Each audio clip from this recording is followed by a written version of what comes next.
Hello, friends. Welcome back. Oh, I don't like how that felt. That felt like, sit down. Are we in trouble, Dad?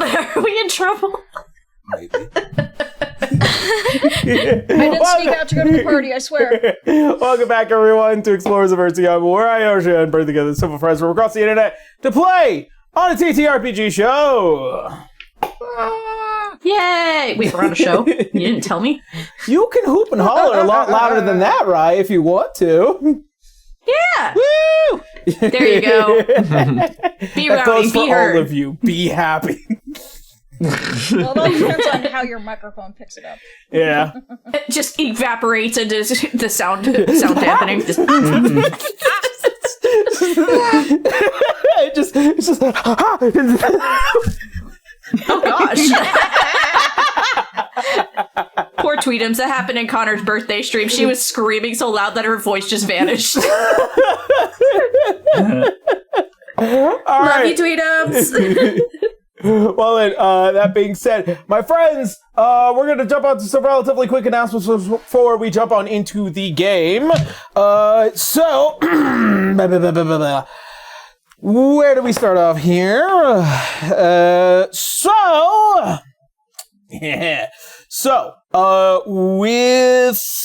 With this session going to be coming out relatively soon, which means I'm assuming after this session, we will be getting close to the first end of the first month in which we started streaming. So, with that being said, we're getting relatively close to giving away one of these, which is the Adventurer's Guide for Advanced 5th Edition. I just want everybody to be reminded of that. So, next week in chat, we will be doing a little thing in order to see who will be getting one. If you win one, you will not be getting another. Just so everybody knows the rules of the game. But So, once you get it, that's it. Don't be greedy. Yeah, I will be keeping a actual Excel sheet list of who has gotten one, and I will also be keeping an Excel sheet of addresses and emails, so that way I know exactly who is getting what and where. But if you are interested in entering, there will be a code that will be announced in the stream right before break, and then we will run our little thing behind the scenes, and then we will see who wins. So keep that in mind. The giveaway's coming up relatively soon, so make sure you're there for the live streams. They will not be live for the VODs. Alright, on other news, again, there's not going to be any homebrew stuff for quite some time over on the Patreon for right now. It's just mainly because of shifting to a new system and then also trying to design for said new system. It's still 5th edition, but I also now have to start including advanced 5th edition stuff because I intend to use our homebrew stuff in our games, which uses the advanced 5th edition. So it will take a little bit of time. I've had to make some adjustments for the Barbarian subclass that will have already come out. But that being said, speaking of Patreon stuff, to those of you who... Please excuse me. To those of you who are of the uninitiated, if you would like to access any of our content a week earlier than usual, or be able to access some of the content that we keep behind a certain paywall, so kind of like a lot of our extra cuts, which is the cut before we start rolling the episode and the cut during the time that we have for break. That is just full of us being just silly little folks, silly little guys and gals, and goofy goobers and all in between. I think this week might actually be a worthwhile one to join the Patreon for. So if you guys are interested, the Patreon, there will be a link down below. You'll be able to access not just only the actual VOD episodes, but also we have the extras. And then also we are going to be releasing our podcast versions consistently as well. And all that fun stuff. So, yeah. If you guys are interested in checking it out, again, links down below. If you are a podcast listener, links down below still. Yeah. Yeah. Yeah. Let's see. I don't think that there's too much else, because all the content that we have already planned might have already come out by the time this episode comes out. So, that being said, I don't think that there's really anything else for me to announce. So, with that being said, I'm gonna throw it over to Kendra. What are you doing?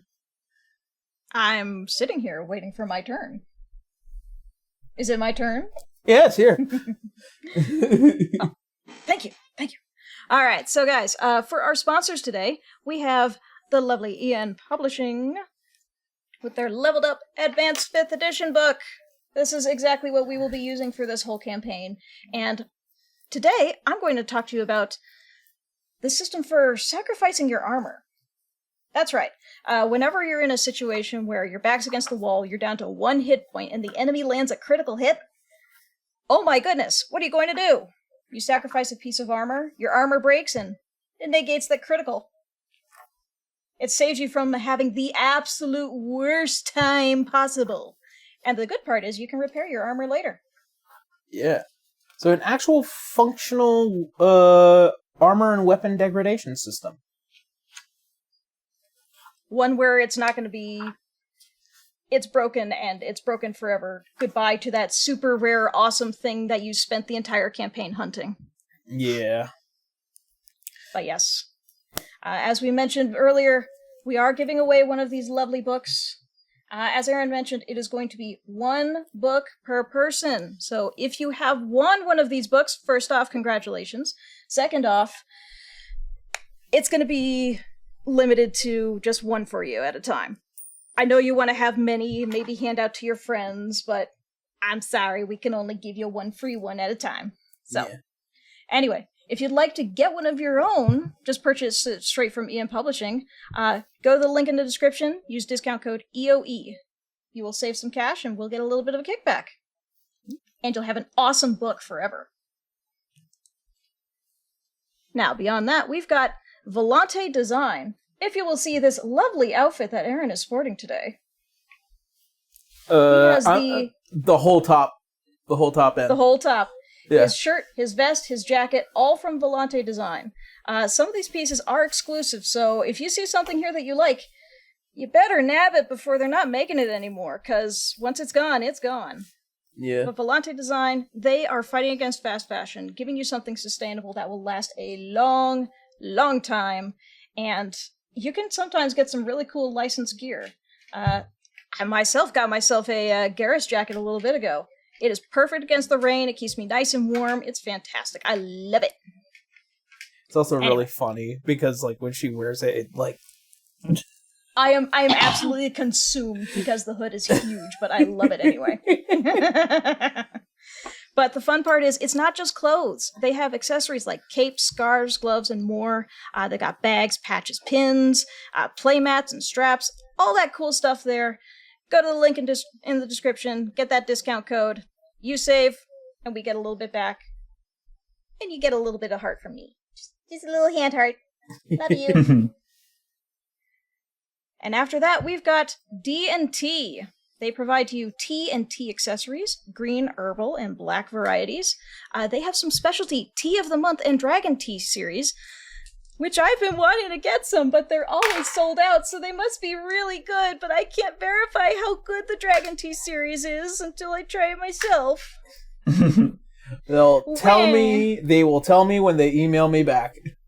But yes, aside from that, they've got tea infusers, tumblers, mugs, all that good stuff.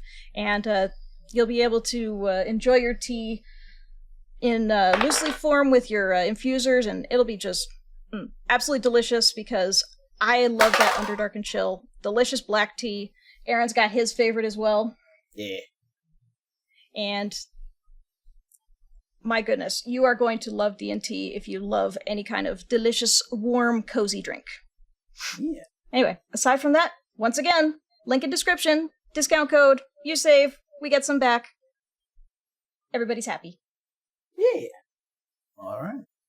Well then, that being said, I believe that's everything. So nothing else pressing. Aside from everything going on in the world, yeah, it's going great. Then, that being said, let us go ahead and start jumping into today's session of Age of Exodus.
So, where we had last left off.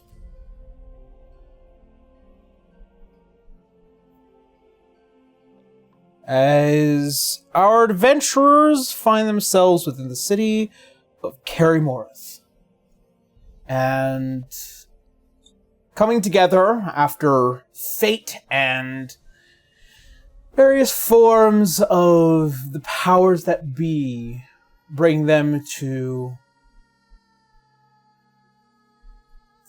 a brand new gilded age within the world of Eardsihimmle, and one of its brand new cities of Karimorith. Here, they begin their adventure into the dungeons of Morath. And by doing so, after being tasked with eliminating a Outhag infestation, their depths go farther than ever before, or suggested, as they fall into the dungeons deep beneath and find themselves in an old shrine, releasing a creature that is well known to the First Age. After doing so, and escaping this shrine, they head to a field full of red spider lilies and dead adventurers making their way through the dungeon. After a little bit of looting and being affected by one of the floor boss's more violent attributes, you all press onward and find yourselves resting between the two floors. After a short meeting with the Brimlight's twins' father, we find ourselves in a brand new day with more or less the same stresses as the day before, as you all attempt to try and ascend the dungeon.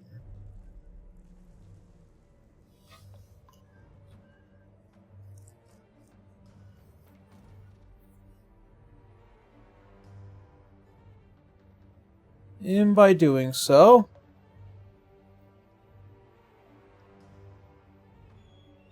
You all find yourselves slowly waking after a relatively uneventful night for most of you.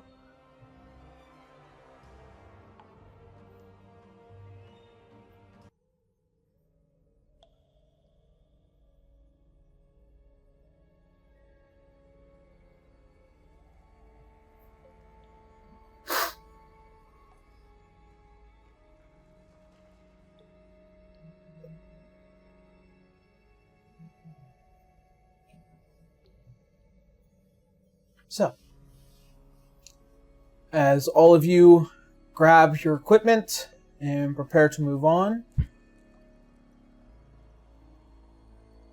anything that you guys would like to do before you move forward? I think the first thing I would like to do is roll a D100, Aaron. Not yet. Dara is going to take her time putting her armor back on because I was not going to get fatigue from sleeping in armor. I'm paying attention. That's one of the really cool armor attributes in Level Up's book. Go check it out. There's such thing as the comfortable condition, which allows you to sleep in your armor. Let's see.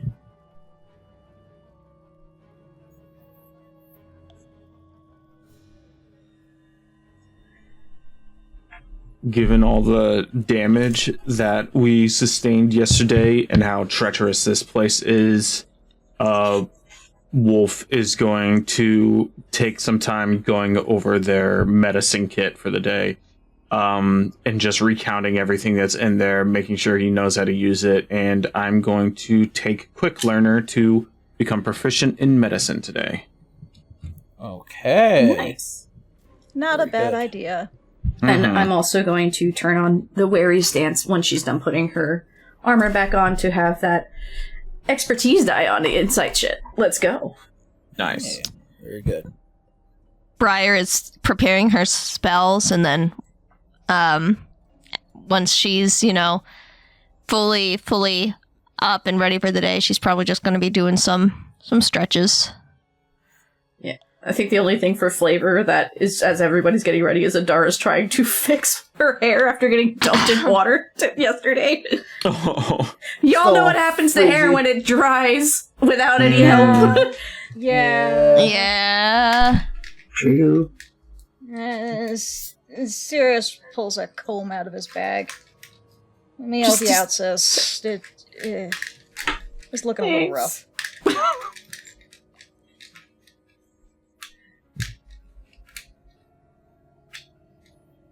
Those poor curls. She works so hard on them. Don't worry, we'll get them all zhuzhed up when we get back to the guild. Briar, as another curly girl, would have offered to help in different circumstances. She can't touch. She can't touch. Oh. Yeah. Unless it's you're like, wearing some very thick mittens.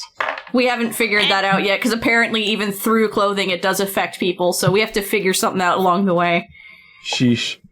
Yeah. Briar, Oh. while you are finishing up preparing your spells, you feel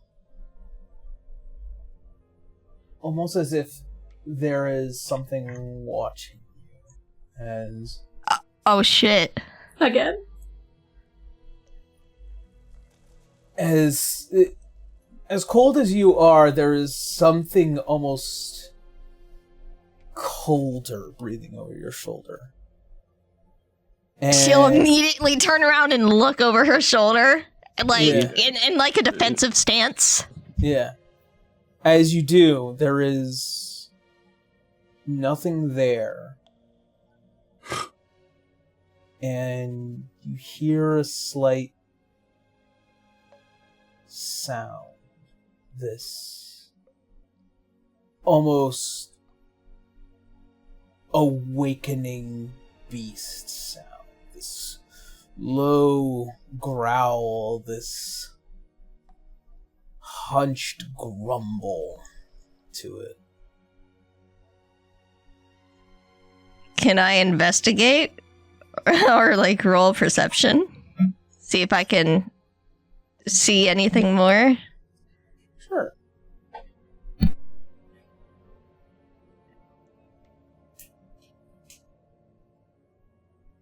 I rolled a 22 perception. You see cave walls. You can see that there is moisture pulling at these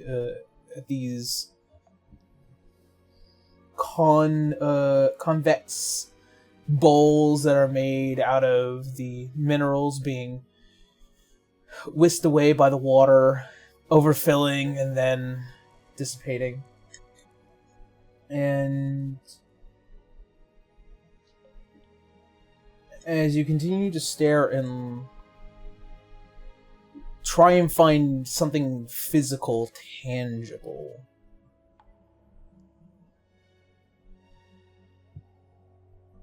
the moment passes. And the cold fades.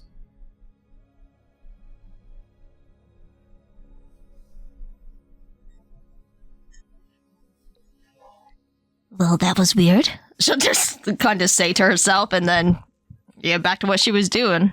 Try to brush it off. What is it? Did you see something? I felt something. Do you know the feeling like you're being watched? That's no good. And then I swore I heard growling. That's But- even worse. We are in a dungeon Maybe we well should- below the floors we need to be on. Should do a I perimeter think it was check, in my maybe? head. Maybe? Still be I safe. looked around, and I couldn't find any evidence of it. I think perhaps yesterday got to me. I think it's better just to have a second look. Abel's gonna get up and kind of walk the perimeter and see if he sees anything of interest. As you take a look around, your passive tells you that there is nothing physical nor magical that could have potentially caused this. Well, Okay. given what we released from the crystal earlier and the fact that we're well beyond where we should be, being on guard is kind of part of the job right now anyway. Better be safe than sorry. Yeah. I can agree with that. In this case, though, we'll be on our guard, but I think it was nothing. Well, I'd rather take you seriously, Brian. yeah. Insight check. On Abel? On Briar. Oh. So what did Abel do? Right, I was like, Abel, damn. on Briar. Oh shit! Yeah, kind of side-eyeing that, like, you heard something, but you're brushing it off? What's going on? Grandpa, you're being too anxiety driven. Chill. I've been through way too many That's meals his to not be Man's paranoid. just Yeah, do it. It's Tara It says ain't do much, it. but it's honest work.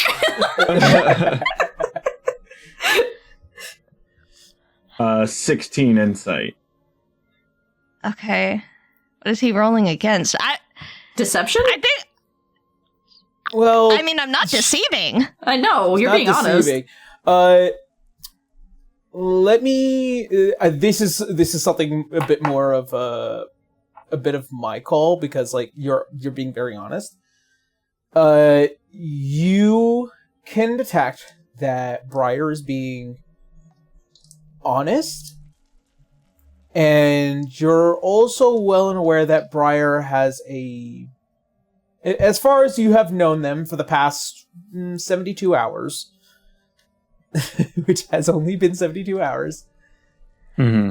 you're relatively sure that their distant personality does not exclude their honesty. Okay. I'll brush it off. Besides, we can't see the squint behind the goggles. True. He's got half his face hidden, so yeah, it makes sense. The goggles do a lot of things. The whole time, Wolf's just like, narrows eyes suspiciously. No one knows a thing. Finally, I have them all.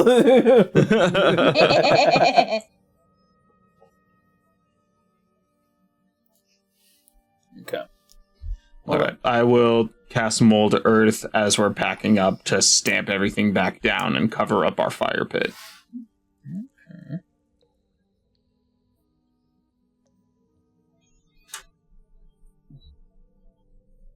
Yeah, so Adara's passive insight's at 13 again, with the aware stance on. For the time being. All right. My friends, marching order. I mean, Adara doesn't mind going up ahead again with the light, so... Honestly, I feel like we picked a good marching order the first time around. Yeah. I'll go second. Abel, take up the back. Adara actually just looks at Wolf going, "We're good, I promise." Has no problems walking next to him. So it's Dara, Beowulf, Vale. Then Briar and Cirrus kind of interchangeable. Yeah. I'm gonna It can put be Briar. Sirius, and then Briar can be in front of Abel. Okay. Let's see. Y-R-R-U-S. Briar. And then Abel. Okay. Good to know.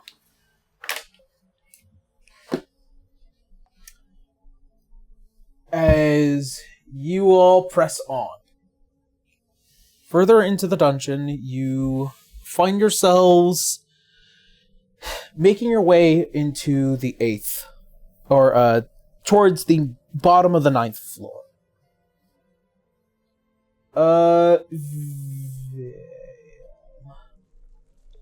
Make me a history check, since you have a lot more knowledge about the dungeons than everyone else here.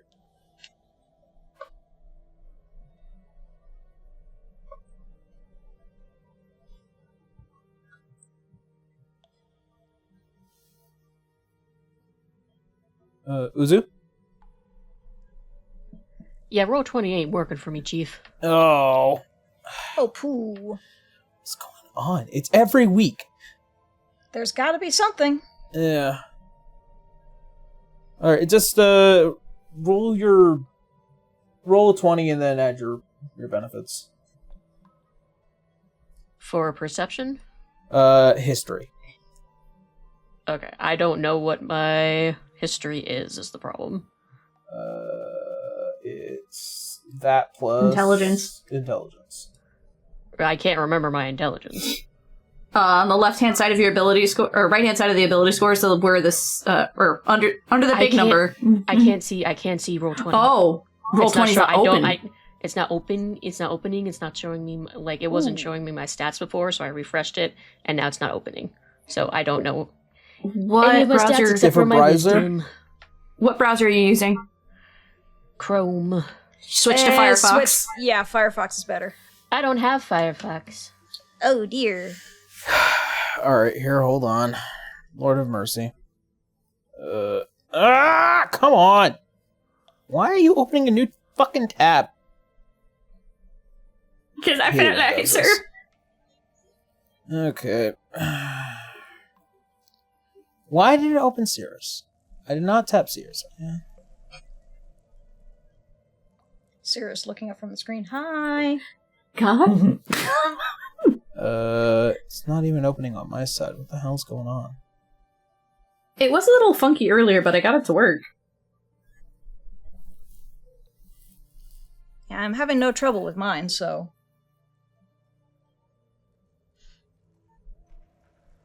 Oh, God.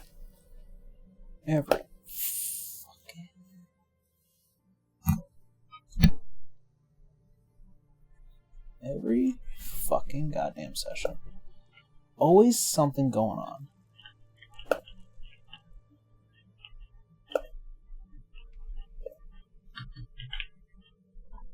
Okay.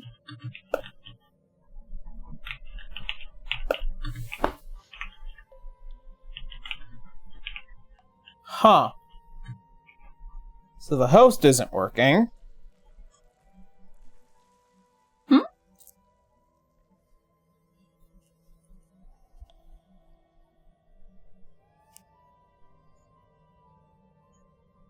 Ooh.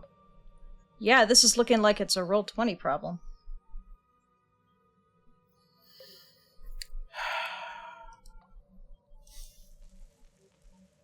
Gateway timeout. Yeah. Nope, not your fault, Uzu. Roll20 is just shit. It's working on my end. Weird. Refresh Well, it. if you already have the page loaded, it's Yeah. fine. But if you try to reload it, you're kicked out. Really? Yeah. So, if you're in it, stay in it. I guess just use Vale's passive for this. Vel doesn't have a passive. That's why I told them to roll it. Oh. Sorry. I'm assuming if she doesn't have a passive, then she doesn't have any bonuses to intelligence, so just roll a flat 20. Yeah, that's a good point. No, you have a plus She 2 can't to roll your- though, because Roll20's not. Yeah. I could use a different dice. I know that I at least have at least a +1 in intelligence, but I don't think I have proficiency in history. Yeah, okay, No, so you just have roll a plus 20 2 and then to add 1. intelligence because... Up 2? 2, because you have a +4 in medicine. I know that. And so 2 proficiency Okay. plus 2 intelligence. Okay, so +2. Okay, let me just roll a d20. What? Abibaga. As a nat 20. Cool. Thanks. Oh, okay. Yeah. Yay! All that fucking trouble. Thanks, Nat 20! Pay you $100 a fucking year. Alright, so Nat 20. I heard myself. You are aware that the next 2 floors are technically 1 floor. So even at the bottom of the 9th, all the way up to the top of the 8th, is 1 particular floor. It is known as the King's Labyrinth. Oh, great. Sounds safe. Fun! Do I get anything else, or? Let's see. You are aware that it is a... sorry, I need to switch over to these notes. It is a massive labyrinth where those who have been able to pass the King's test are able to pass it freely. Unfortunately, you guys have never passed it before. Oh boy. No! To do so, it requires you to complete the 3 Kings puzzle. And by doing so, you will be granted the King's Labyrinth's blessing. The puzzles always change, meaning the puzzles are never the same twice for every individual. But it is required to complete 3 at any one time. Boy, it sure is a good thing I love puzzles. It depends on what puzzle it is. You are also aware that the labyrinth shifts frequently. Oh, no. It is a engineering marvel and a nightmare. As All of right, recent, does anyone have rope? as of recent, you have also heard that something roams the halls within the labyrinth and these past couple of weeks, and has caused a great deal of concern for the diocese, to the point that they have sent a couple of parties in order to deal with this. Unfortunately, the parties have not been able to make it down here based off of the information you had as of late. So does anyone have rope so we can all tie each other together, I guess? I believe I do. The child leash meme is coming true. As foretold. It was foretold that it was foretold. Yeah, I have 50 feet of hemp rope. Yeah. Hey, Vale, maybe you should stay up front, just in the sense that you have a better sense of the dungeon itself than we do.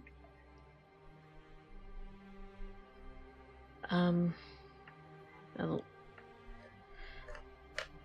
I know how it works, but I've never actually been through it myself. Ah, okay. So, something is roaming around. Puzzles always change, never the same thing for everybody. And it keeps shifting. Got it. Lovely. And again, even if you have them, the stones don't work down here. So.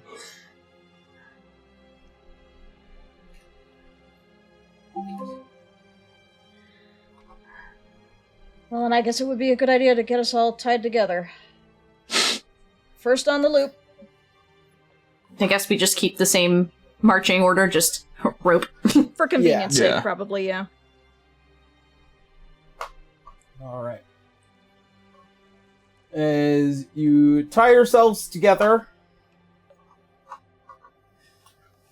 Well, loosely. We're not going to make this incredibly hard. Being tied together is being tied together. I don't know if you've ever actually done that before, but it is not an easy task. Why don't we all just hold on to the rope? Yeah. Yeah. You know what? Make a knot on the rope. We'll hang on to the knot. Yeah, little handle.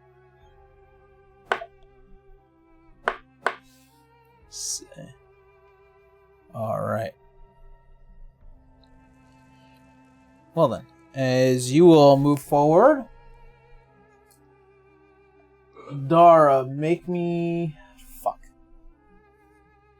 Make me what? I don't think that she can do hold that. I don't think she can do that.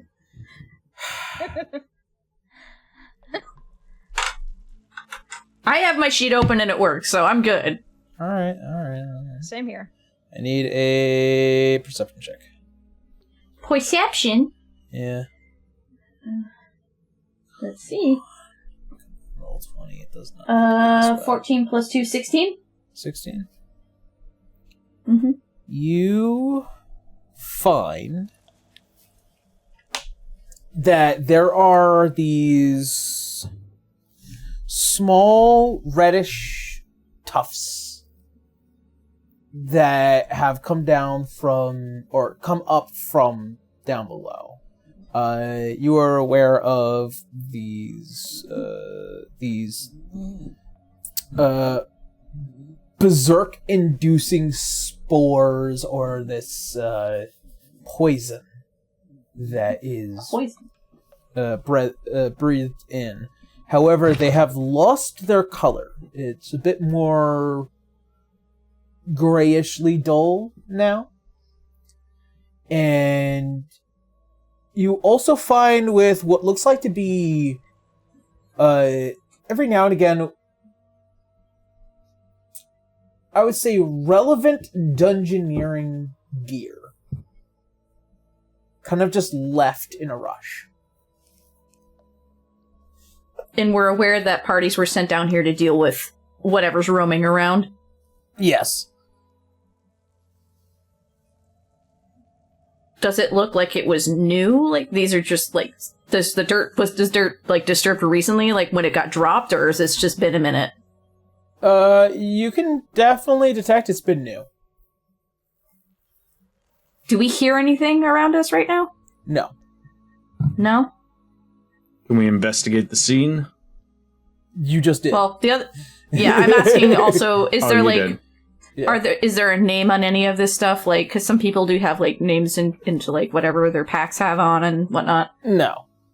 No? Okay. So this is just generic dungeoneering stuff. If you lose something in the dungeons, it's kind of lost forever in that sense. Like, nobody worries about, like... Yeah, like, if somebody picks it up, they pick it up, but, like, nobody's putting, like, their name on a metal cup. I don't know. Sense. Some people have their things. You know what? I am curious. What is in this? In like one of the packs or something? Just some rope, a couple of rations here and there, but most of it looks like it was just falling out and just like left in a row. And somebody had long direction? since to the 10th floor. Okay. So they booked it. They were proactively trying to get out of the labyrinth. Yeah.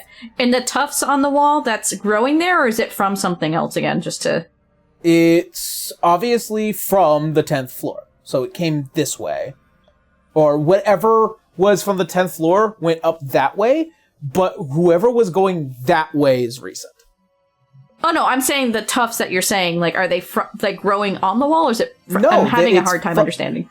They're not growing on the wall. They came from the 10th floor Okay. from Gadon. Okay. I literally been saying you that. said they twice. I didn't know if you meant the people that left the Dungeoneering pack or the whatever it is that I'm trying to figure out what's on the wall. So I was a little confused. You left it a little ambiguous for me. That's what I was trying to clarify. Sorry. Okay. Again, need the brain cell to recoup. All right. Well, given what we found, I think Cirrus is going to pocket a couple rations and the rope just in case we need a spare one. However, something's clearly running around. Yeah. And So these we people should- left in a hurry. Yeah, we should keep our ears and eyes open. Yep. I think Adara's going to leave her weapon out in her hand now at this point. Okay. So. Pressing on. I'm just gonna have to rely on fucking passives today, guys. I don't know why Roll20 is being fucking worse right now. It is down, but it looks like it's starting to recuperate as of 2:37. So, like, refresh if you guys can to see how it's doing. I'm watching the down detector. Yeah, I'm opening a new page in a new tab. It's still taking a while to load up. I'm just like getting a pure white screen. Oh my god. Cancel. What are you doing?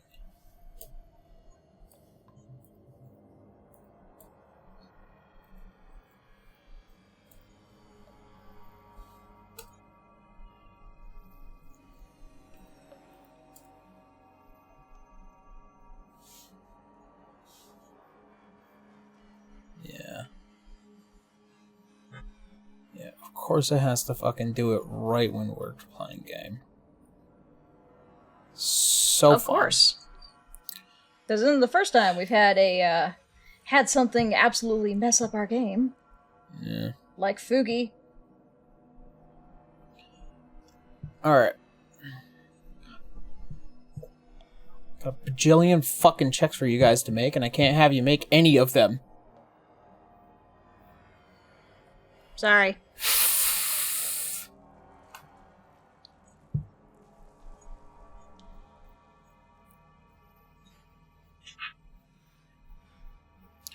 Okay.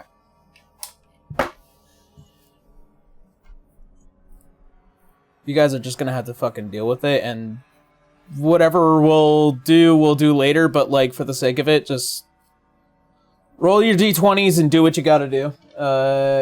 See if you can keep whatever numbers you have in mind. Alright.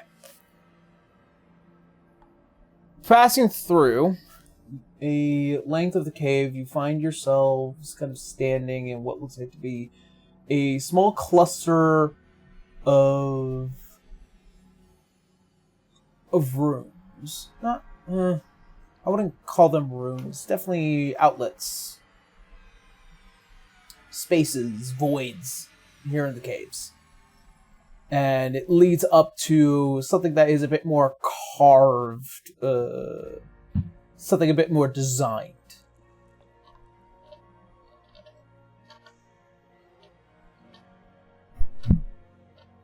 This looks intentional. Is this one of the puzzles or something? Possibly. It very well could be. Now the question is, which one do we go through? Well- It's not really like that.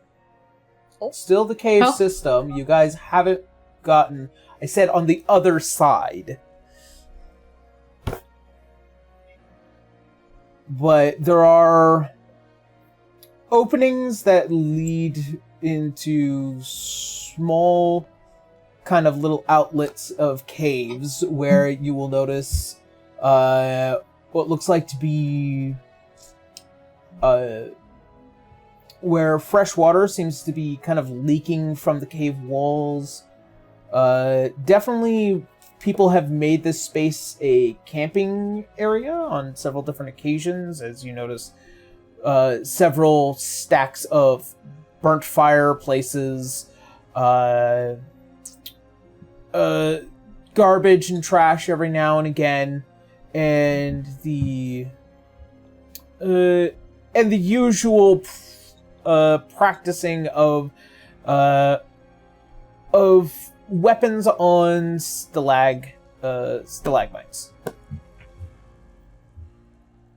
I see this as a camping space, but did they really have to leave all their garbage lying around? Maybe they left in a hurry. Something came after them.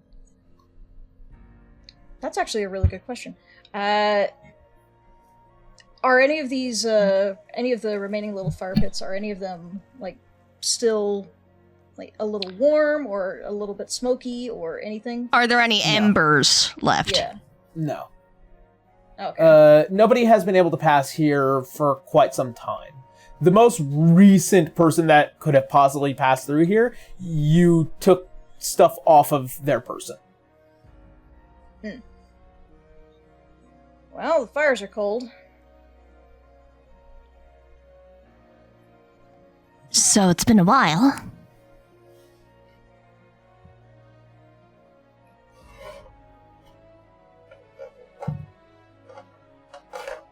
I suppose then the only thing we can do is just keep moving and keep an eye out for anything strange.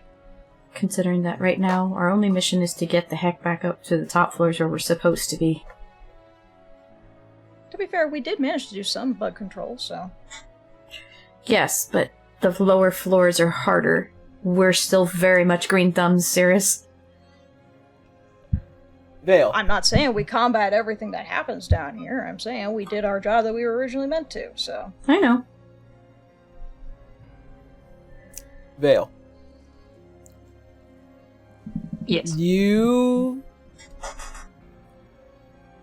take the first acknowledgement that there is a rather unusual sound that kind of has this underlying high-pitchier tone compared to the lower winds and drips of water, the average rockfall of pebbles.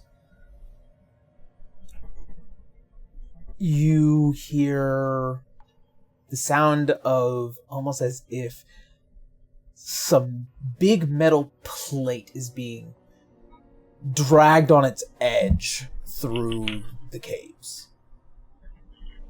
It's quiet at first. And then, Cirrus, you notice it. Anybody else hear something? As the sound of just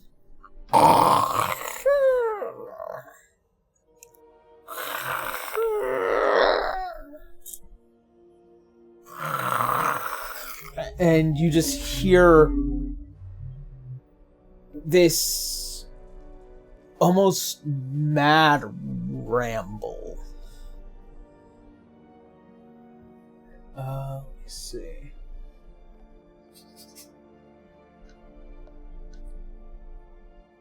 It is an unfamiliar language to all of you.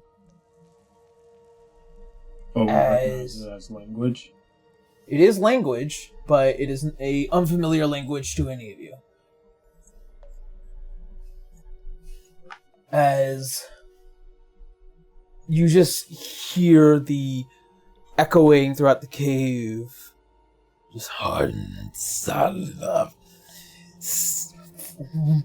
Yeah. Now, even though we can't understand the language, can we recognize which one it is?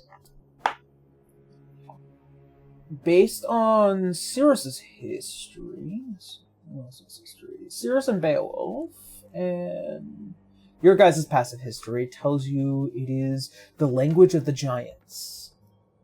Ooh. Oh, time to move. Yeah, let's move. Do I know of any cave-dwelling giants? No.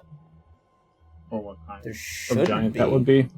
There shouldn't be any cave-dwelling giants. Giants find themselves preferring non-confined spaces given their propensity for being quite big. That makes sense. Yeah.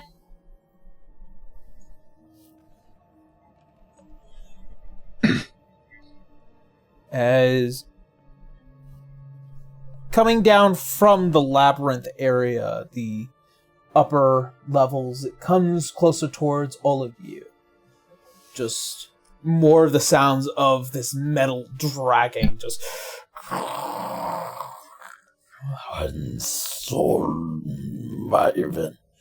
Are we able to duck away out of the way of the main space that we're in? You could if you want to. Are there like walls here? Is there like a typical labyrinth or? Well, actually, let me show all of you. Yay! Oh, joy.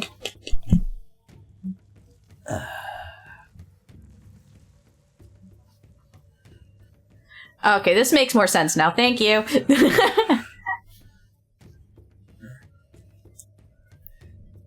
Let's see. How far away is that?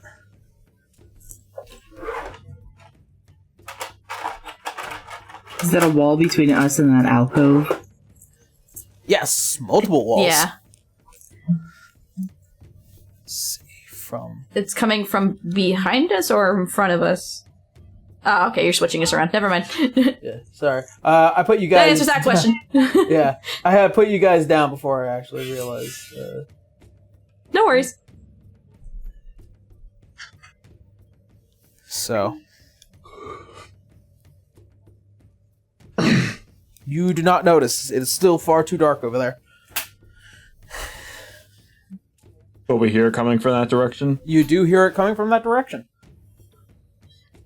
We should hide. Something's coming this way. Yeah. Given where Adara is, Yeah. can she tell that, like, there's a turn to the left?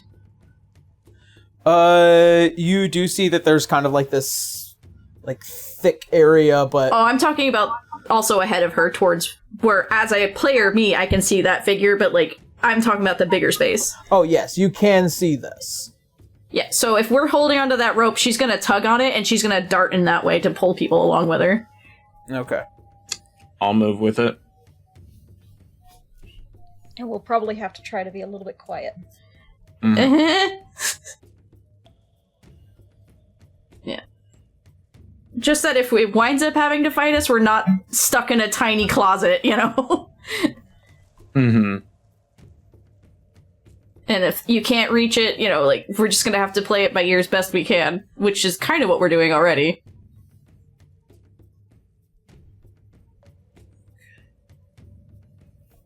Alright.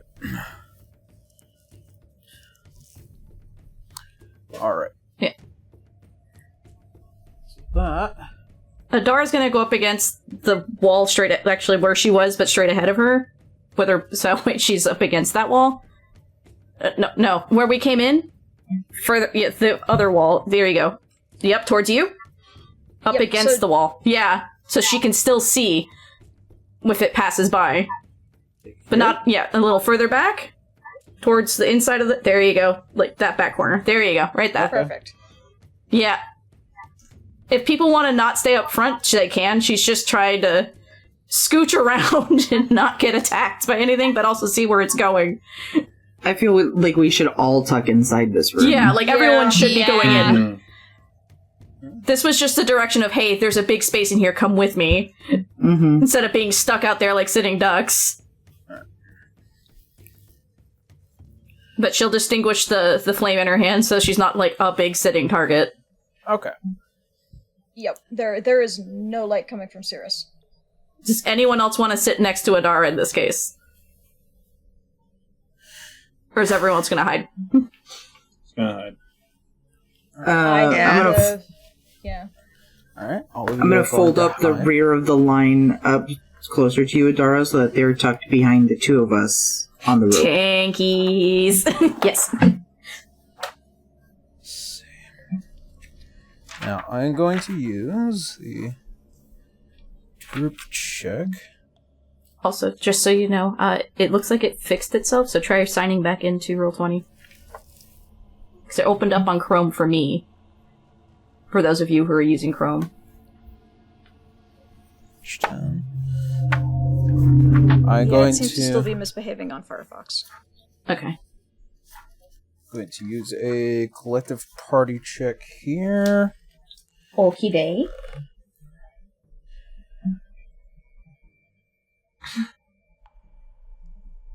It's opening up. I'm getting it to work.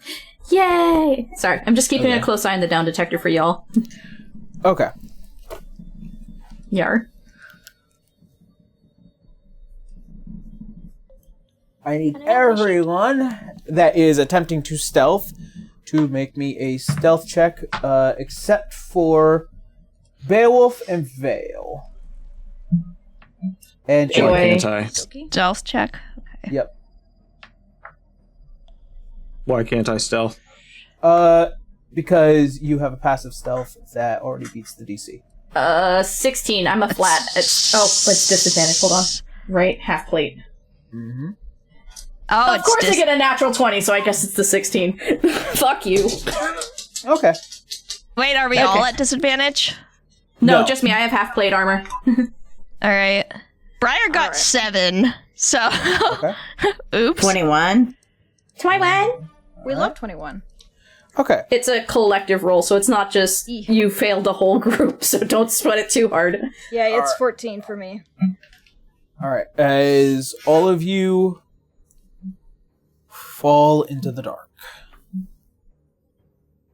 you watch as a massive creature goes past this dark alcove, as it is standing somewhere between 8, 9-ish feet tall, 2 massive horns that kind of curl from its sides all the way out, and what looks like to be this tattered uniform that was once tightly and well fitted had long been just torn and made into this into scraps at this point. It is barely held together, and you can also see wounds everywhere. And behind this creature is dragging this massive piece of forged iron that is equally covered in blood and viscera, and it gives off this bestial aura to it. Adara's gonna nudge Abel without saying a word and just does that kind of expression. Abel's gonna, put his hand on her back to comfort her, but keep his eyes on the beast the whole time. Yeah, she's not looking away. She's just... Thank God we made the call to go and hide. Yeah. You know? In the dark, you see as the ceaseless giant-like rambling continues low, you can see that the massive bovine-like face, as the huge hands every now and again just and just constantly almost scratching its face, its nose. It's trying to get something out, but it is agitated. It is looking and hunting for something. In light of that, Are there any details on the uniform that are recognizable, or is this ancient uniform, or... The clothes are very tattered, so... Right, but if there's a pin or colors or something that's familiar, just... okay. Abel, make me a history check. if you can. I'm not great at that, homie, but we'll give it a shot. I have faith in you. You've got this. 14. It's not 14? bad. Bad roll. Not a bad Middle roll. of the road. I Yeah. mean, you've seen a lot of it, especially having gone through the tower yesterday morning. The memory is still fresh in your mind that there are various uniforms and guilds that kind of have a more collective design. This one is relatively unfamiliar, but it does have a somewhat air of professionality. This is a being that would have probably belonged to a guild if you were to narrow it down. But as far as history goes, you just know that it is a uniform. It is a uniform here in Kaer Morhen. Okay. You did say this poison thing on the wall affected. It has an effect of. Is it just poison, or is it something else that you told me just to? It is a poison that creates a berserk-like effect. See, my concern, and the reason I was hoping that we could recognize the uniform, is to see if this is something that can do that to us. Or if he's affected This is and he's something just another that adventurer. This is something That that too. has affected you guys. The behavior is erratic and angry and has a kind of violent disposition. This is somebody that's muttering to themselves of what they're seeing. These seem to have the similar similar effects as what you had noticed with Gadon, a floor below. So he might be an actual adventurer that got affected and is still being affected. Rather than like a floor monster. Have I ever dealt with minotaurs before? No. But like us of this age, we know that some minotaurs aren't just dungeon monsters. Like they're actual people that also are above as well. Mm-hmm.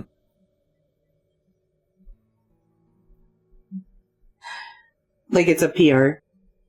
Yeah, so like this might be we could help him or we leave him be kind of situation. However, we only had to overcome a check to get off of the effects from the floor boss, right? There wasn't like a cure or anything. It's just we had to keep rolling for that. Well, you could potentially develop a cure. I mean, you still have potential recent samples. It's just that you need an alchemy set to do so. Or In other words, greater restoration. Are we equipped currently as our team, like, to be able to actually help with that? Or is it we need to let things lie and then report it? Well, if this minotaur is being affected, then I would think that Vale would be the best bet. I mean, you could potentially cure the poison if you had an antidote, but Well, we may not have an antidote, but real quick, Aaron, can we see any remnants of like those red fluffs on this minotaur at all as it walks by?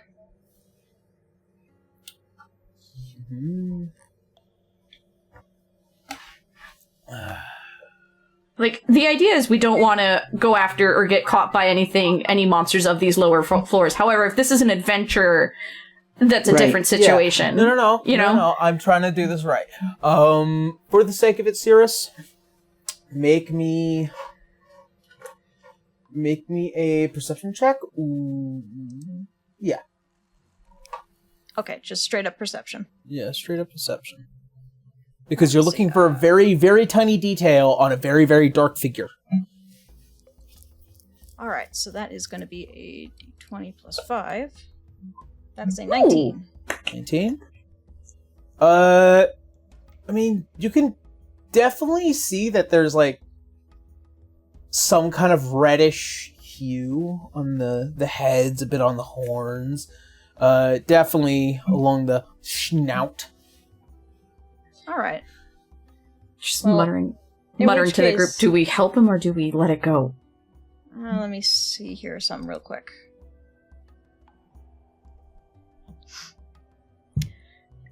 I think Cirrus would probably let him walk a little bit further, but I'd like to use prestidigitation. I have a range of 30 feet on that, but it's vocal and somatic, so I gotta wait until he's a little further away so I can whisper without being heard. It has a range, but if you're just whispering to us... Well, he's also pretty much right on top of us right now. Yeah, he's well, 50 feet away. Yeah. Oh, he's 50 now. Yeah. That's why Dara was like, do we help him or do we let it go? Make your decisions now. Well, shoot, I've only got a range of 30 feet on prestidigitation. Well, we shouldn't let this creature suffer if there's anything we can do about it. I know. I don't make decisions for everybody. I'm just making sure we're all on the same page. My fear is if we don't help him, we may end up fighting him. That's a good point. I'm also gonna rectify a particular question that was asked me earlier. Are you guys equipped in order to help him? Yes. How? Okay, I can't say. But if we can knock him out and stop him, possibly in the meantime, and figure it out, probably a better bet. Yeah, my idea was get whatever remnants of fluff is off of him, and maybe he'll have a better chance of recovering on his own. Mm-hmm. In the meantime, I think we should catch up with him then. Or lure him back this way into the bigger rooms.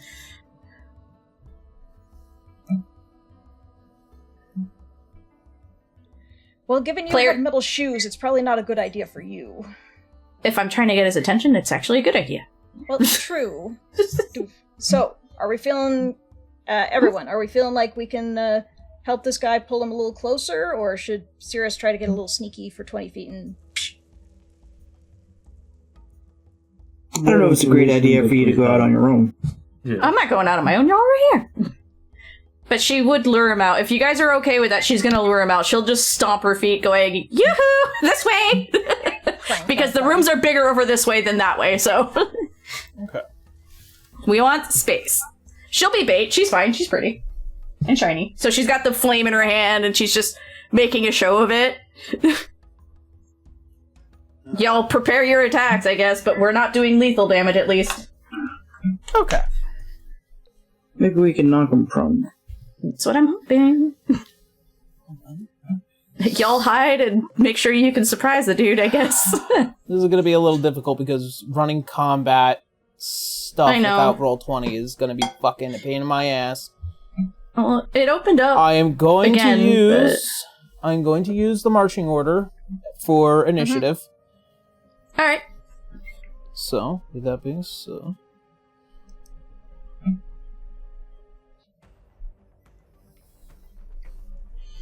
Alright. It's also times like these I'm happy I wrote down my entire sheet in a book. Yeah, we should all have our sheets as a PDF on our computers. Okay. That being said... So I think Adara would have stepped out so that everyone else can, ready themselves. The mighty Minotaur. Okay. The mighty confused Minotaur. The mighty Minotaur.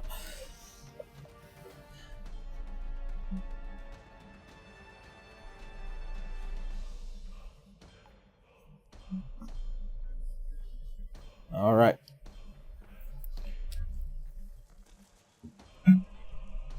Would they have surprise then if they're holding back while she's distracting?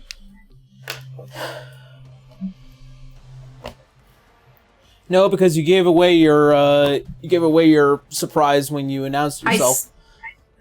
No, not them. Me. Yeah, I understand. I'm gonna be out in the head. I'm talking about them, the rest of the group. Because she would have stepped out to gain his attention, not lead him directly on top of them.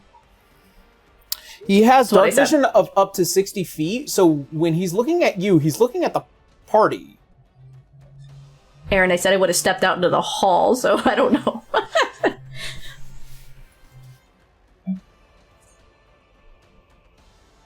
No. Okay.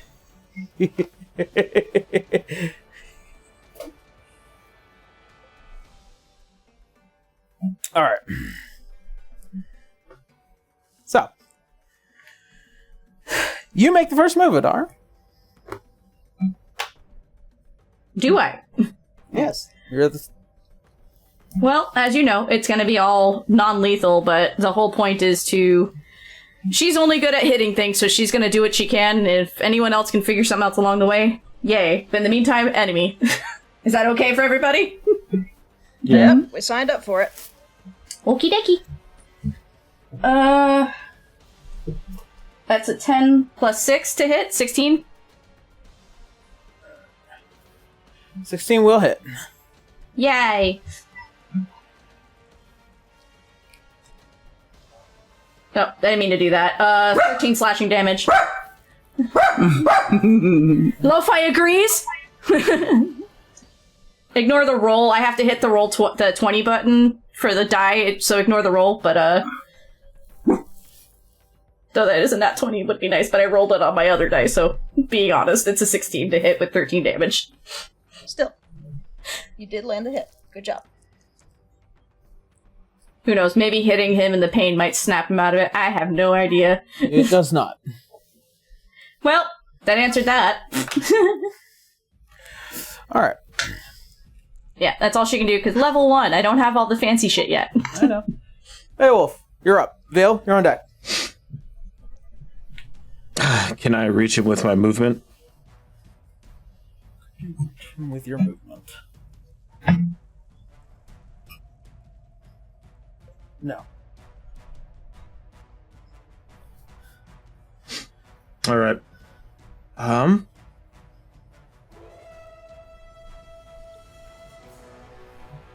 Is he like 10 feet away from me? Yeah. Yeah. About 10 feet. Okay.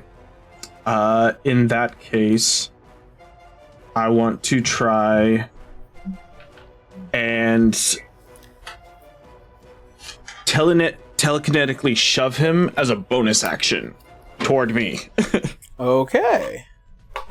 Target must succeed on a strength saving throw against a DC of 15. DC of 15.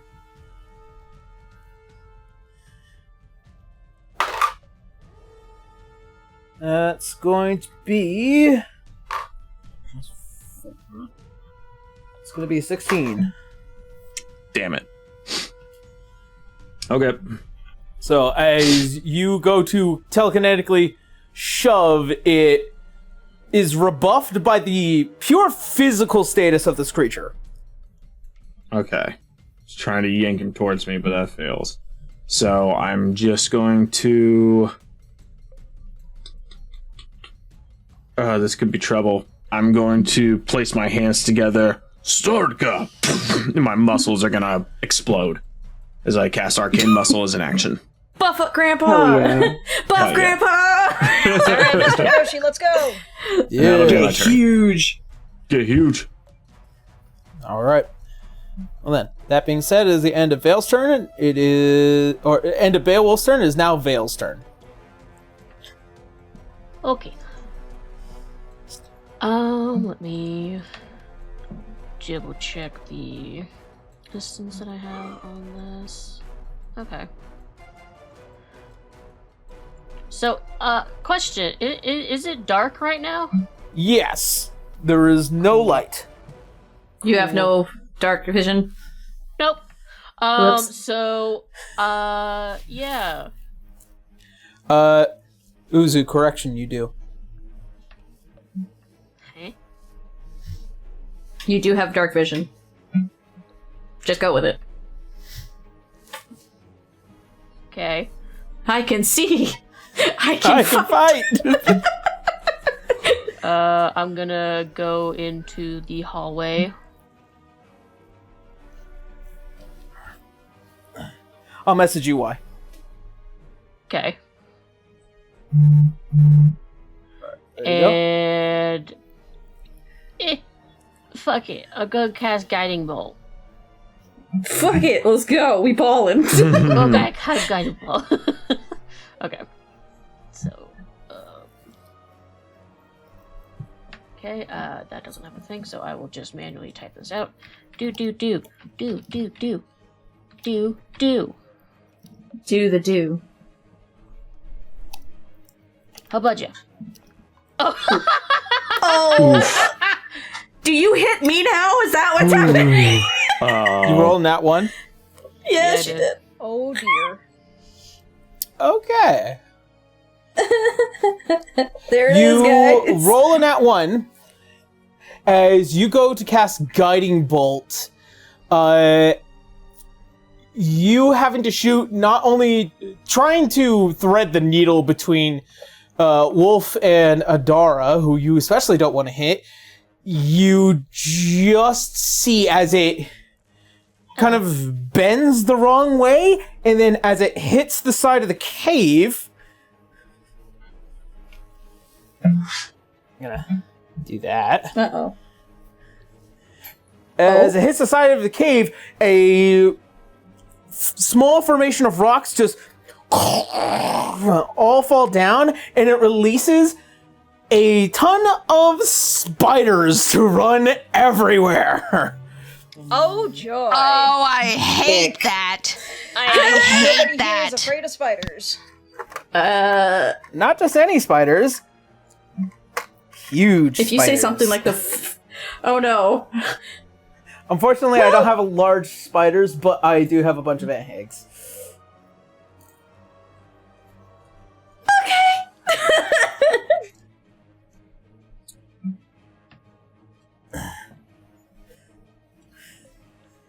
Didn't know you missed fighting bugs that much. All right, as you see, as just a bunch of tiny little ant eggs, just or not ant eggs, giant spiders as they come, they just start fucking crawling out and trying to find the nearest form of safety.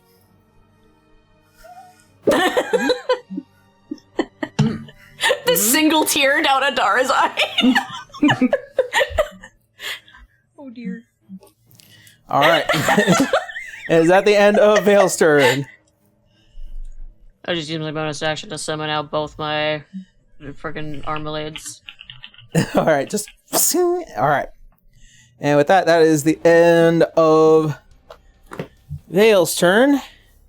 It's now our Minotaur friend's turn. As you see, as some of the spiders begin to kind of jump and start crawling on him, you just hear the loud bovine roar as he starts swinging the blade wildly. He is going to make an attack on one of these spiders, which does hit. And then he's going to make another, which does also hit.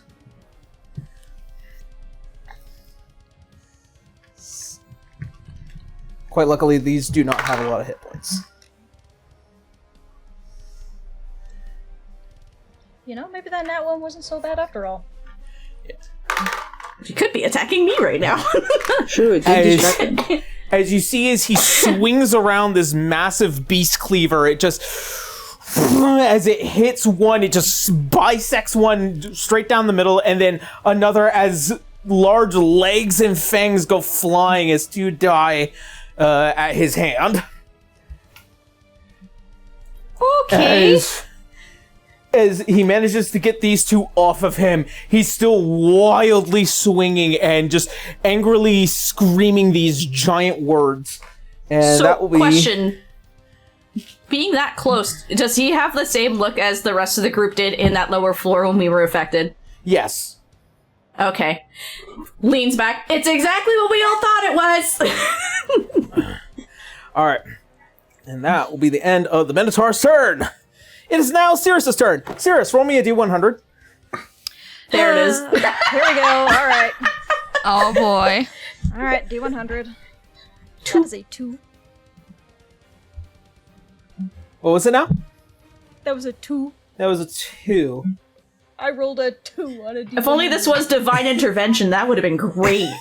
Oh man. Right? Listen, B getting a, what was it, a 15 or a 6? I think it was for a my 6. divine intervention, it was Yeah. a 4. It was a 4. Yeah. Oh, yeah, 4. All right. So, with that, as you go to try and leave the room as you make your full movement. Oh, Cirrus. The heel of your boot falls off. You trip on the stone and you fall prone. What did I tell that's you for about wearing making sure those your shoes were Louboutins. tied? They were! Okay, There's can no I still tying do something boots. while prone? Can I do Oh something my while god, the curse is actually real. prone? Yeah, it's a curse, not curse. Can I still cast a spell while prone? Yes, of course you could. Alright, he's gonna be like, ow! Prestidigitation! And just try to knock all that excess fluff that was left over on the Minotaur, just get that off of him. Alrighty, as you do, it just a wave of wind between Beowulf and Adara as you just see Adara as it just blows into the face of this wildly swinging Minotaur as a bunch of this red falls off of him. It then lands on the spiders behind him. And you can still Adara see... just leans over to look at the spiders now. Like, Yeah, well, those things have book lungs. They'll be fine. As for the Minotaur, you can see that the eyes look fucking dry red and angry. She just kind of points at the spiders instead, like, hi. As you go, hi, it gets down to your face and just releases this bovine bellow into your face, and the smell is despicable. Oh. You're gonna thank me later, but mince, please. Alright, is that it for Cirrus? There's nothing else I can really do. I used all my movement getting over here, didn't I? Yes. Yeah, And I then can't you get back fell. up. Nope. Well, he's gonna use this moment then to just reach into his vault and try to very quickly change his boot out. As the boot switches around, it is different color, different style, but it fits. This is why I have many spares. All right. With that, it is now Briar's turn. Okay. So the red stuff is off of the Minotaur? Yes. Okay. And it's on the spooters. Alright. And our goal is just to incapacitate this Minotaur? It's either incapacitate or somehow get him cured of it in some way. But right now it still looks like he's still angry at anybody in this room, especially the spiders and Nadara. We're not doing lethal. Does he still have spiders crawling on him? There's three of them behind him. He cut those ones off, but the other three are kind of just there. Yeah. Alright, as a show of goodwill, I'm going to produce a minor nature effect with Druidcraft again. I'm trying to see how much shit I can do with this. I'm gonna have like a gust of wind to try and blow away some of these spiders, because even large spiders can't be that big, right? Right? These are like the size of dogs, I think, right? Yeah. Yeah, I figured. I can at least, maybe make them scurry. Let's see. Make me an intimidation check for that. How scary is Briar? It's an icy wind, technically. That is true. 14. 14. It is so icy that some of them slightly curl at the very concept and the notion of how fucking cold it is. So they are more than likely scared. Do they scurry off? Or are they still just fucking hanging out like dumb spiders? Well, it's not their turn just yet, so. Alright.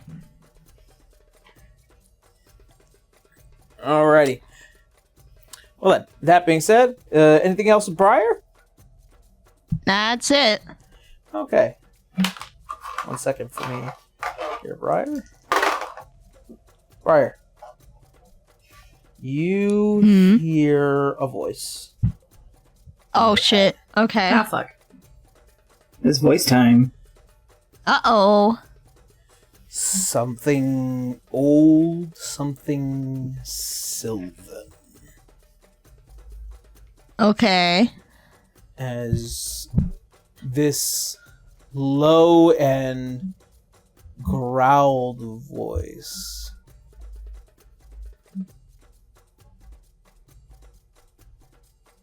awaken me. You have awakened me. The mic tap was even perfect. Briar's just going to, like, kind of cringe into herself and, like, kind of cover her ears. I'm hearing things again. What is it saying? Something's awakened. What in the hell's is going on? Don't know. But only you're hearing it. All right. So, the end of Briar's turn is now these guys. Uh-oh. Oh, they're running. Okay, cool. Let them run.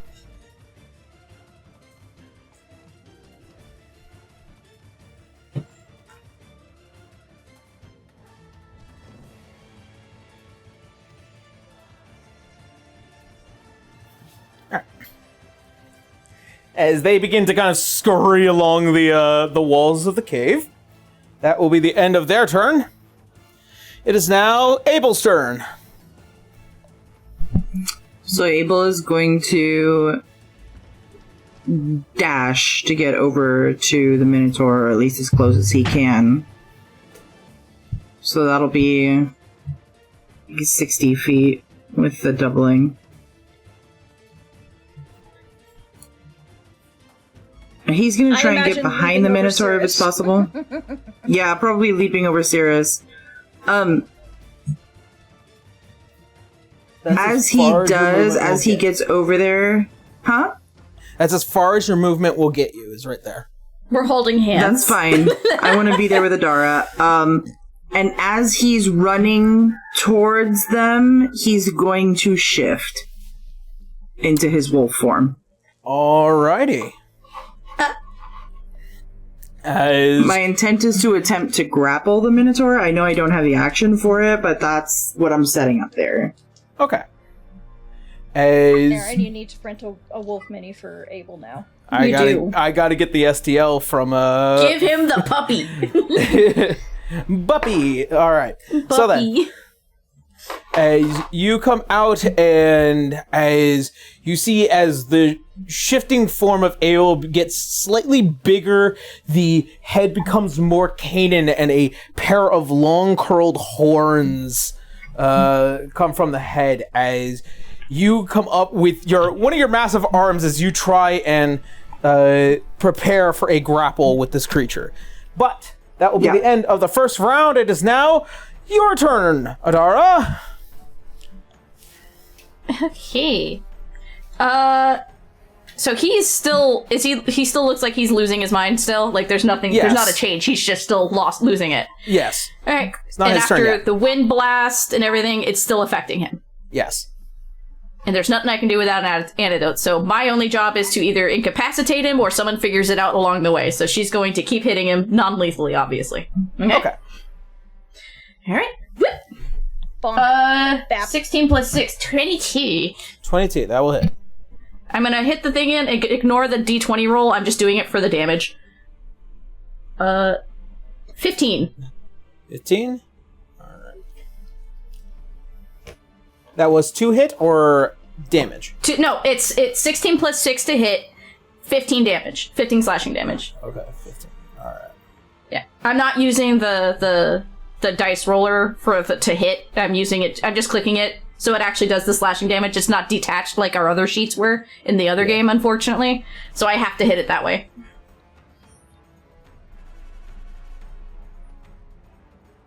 Okay. Good to know.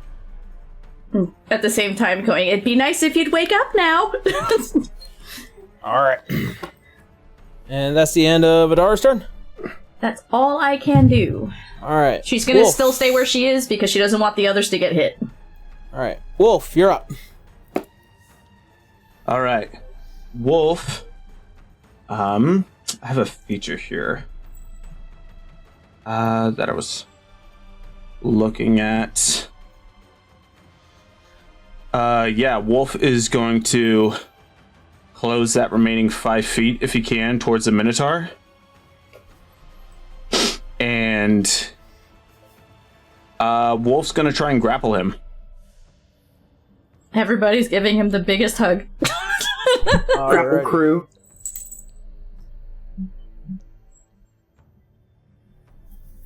And once a long rest, when I touch somebody, they are affected by the Detect Thoughts spell. DC 15. Yes. All right. What is this Minotaur thinking as I try to grapple him? Who are these people? He has disadvantage. You detect the thoughts of a proud man wanting to defend one of his youngest fellow adventurer and party members. So, what feels like hours ago, they have been looking for them for hours, but you can also detect it's been some time longer than that. And it is this fear you can see, almost as if up in the sky they continue to try and wildly swing at this figure, this beast, this massive winged creature that you had seen earlier. A familiar one. That of Godot. Oh. Gotcha.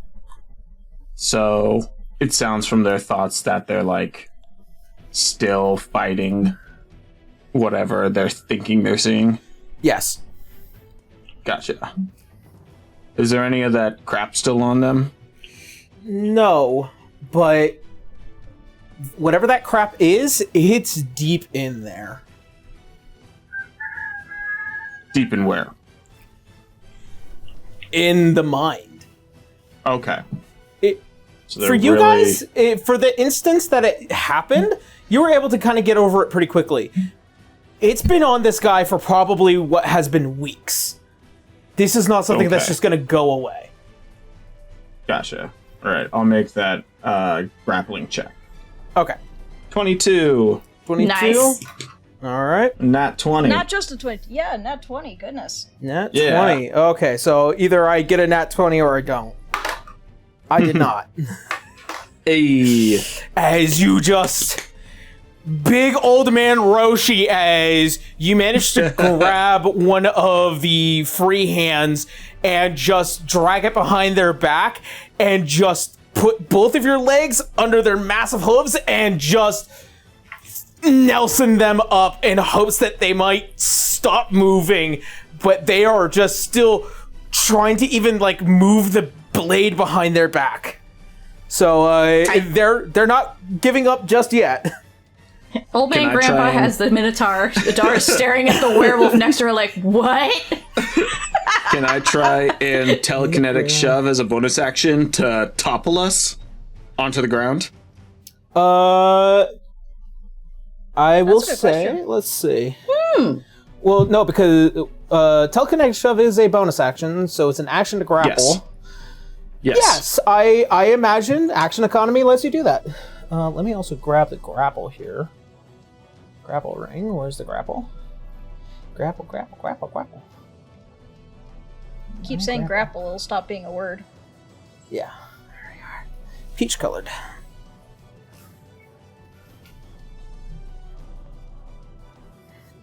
There you go. All right, telekinetic shove.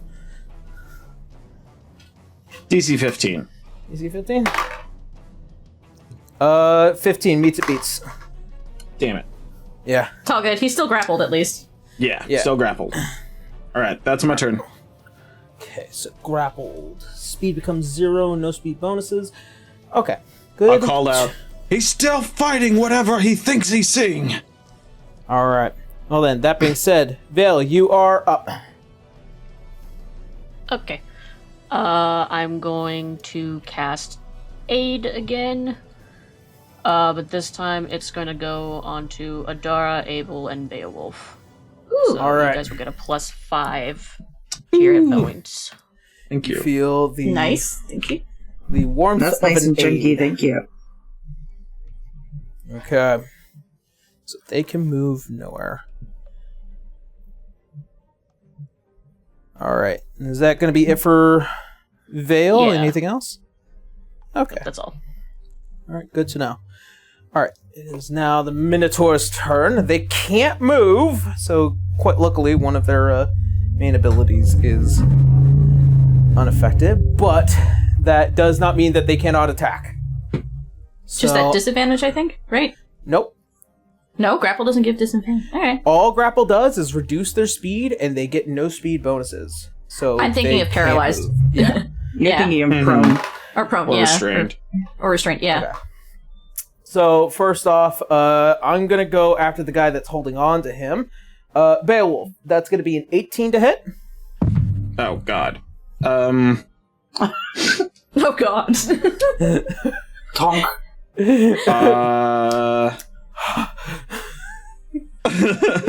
I am going to. Let's see. What are the? I have a Just the spell. best answer. Just the best answer. Oh god. I'm going to say no, you don't, and cast Silvery Barbs. Silvery barbs. Yay! Okay. Silvery Barbs made it back. It is such a good spell. And I'm going to take that advantage. I'm going to take the advantage from this and give it to Abel. Abel has advantage on their next attack. Okay. Yeah. That is gonna be a 14 to hit. Fuck. Well, My AC's 13, and I could do a thing that Yeah. boosts it to 14, which would But still you already hit. used used your reaction Shit. as well. Yep. Okay. It meets I it beats take anyway. Alrighty, it's okay. Alright, think- you are taking you're taking 13 points of slashing damage as the massive beast cleaver comes down and hits you hard. I go limp and I fall off the Minotaur, unconscious. Alright. What? That was your 13, exact. yeah. That was my Damn. exact HP. Was 13 hit points. Max didn't you HP, have- by Oh the way. shit. Did you not have No, the you plus have 5? temporary hit points. Yeah. So 10 minus hit points? 5. From what? yeah, Yeah. you had 5 Minus more 5 because you Eight. have aid. Veil. Vale gave you Yeah. aid. No, that's with that. That's with Oh. that. Guys, I'm a sorcerer. I had 8 hit points, then Vale boosted it to 13, and I'm down now. High 5 for 8 hit points. Crying in the club. Yeah, Going down. as Lo-Fi is you also see crying. this guy wildly, as with a single arm, manages to just completely reverse on the backside of the blade as it conks you straight in the head. Like an old man, you just... and you Oh boy. onto the stone floor. And that's not it. Oh. The werewolf next to Adara goes, oh shit.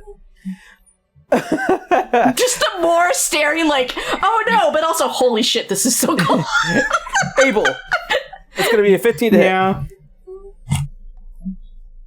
I believe What? that hits. Yeah, that means. Okay. Damn. You are going to be taking... You're taking 11 points of slashing damage as the massive beast cleaver comes towards you and it hits you hard. That's okay, I'm a lot beefier. The two of us should be beefier anyway. Between the temporary hit points that I got from Vale and the temporary hit points that I get from my shift, that does not hit my actual hit points, so I should be good. Okay. Sounds good. All right, and that is going to be the end of the Minotaur's turn. It is now Cirrus's turn. All right. Well, I'm going to stand up.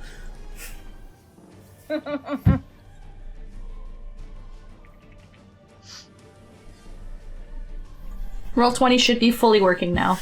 And I don't have much in the way of spells. Let's see here. But I can use grease. Yeah, make him fall. He's gonna cast Lube him grease up. just behind the Minotaur. It is a 10-foot square. 10-foot square. Ooh, actually, I have something for this. Yay. Do?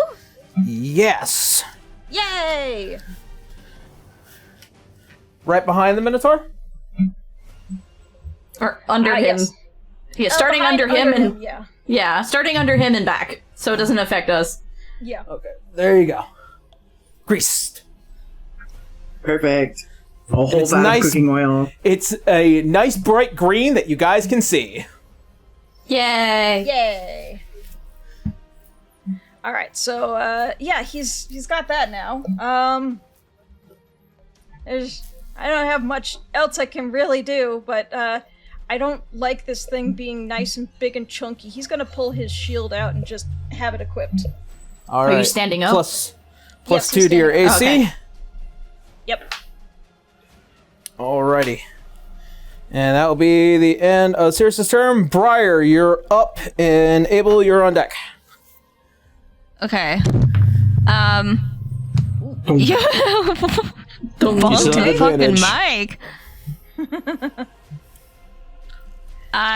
How far away is Briar from the Minotaur? About 20 feet. Did Vale go? Okay. Oh, that's real quick, Aaron. I'm so sorry. I forgot. Grease means that you have to roll a dexterity check. Okay, but also, excuse me, no, sorry, hold save. on. Blue just said, did Vale go? Did Vale go? No. No, I don't think. Vale did gave us go. temporary Vale hit went points. Vale went Oh, before right. the Minotaur. Right, sorry. I just wanted to be sure. Okay. You're good. Sorry about that. Alright. So Briar's gonna get within 5 feet of the Minotaur. You can squeeze past one of us, but I would say go by Abel, because beyond on the other side, that's all grease. Okay. Yeah, Briar's gonna squeeze by this fucking Wolf. werewolf. Do Sorry, one my of mouth those really was a cool bit- slides under him. She's gonna give like a side eye as she passes him, you know, kind of non-verbally, like, why'd you not tell us? But that's a later thing. I love that you have the squint and Adara's like, oh my god, puppy. I'm also gonna answer this. He rolled a 19 for his DC save for the grease. Okay. He's all right for now. For right now. So yeah, Briar squeezes past Abel, squints, brings her attention back to the Minotaur, and she's going to do a non-lethal attack. Okay.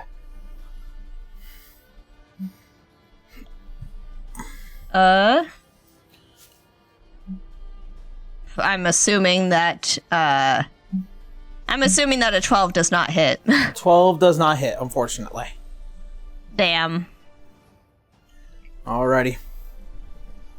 Is that gonna be it for Cirrus? Or Briar?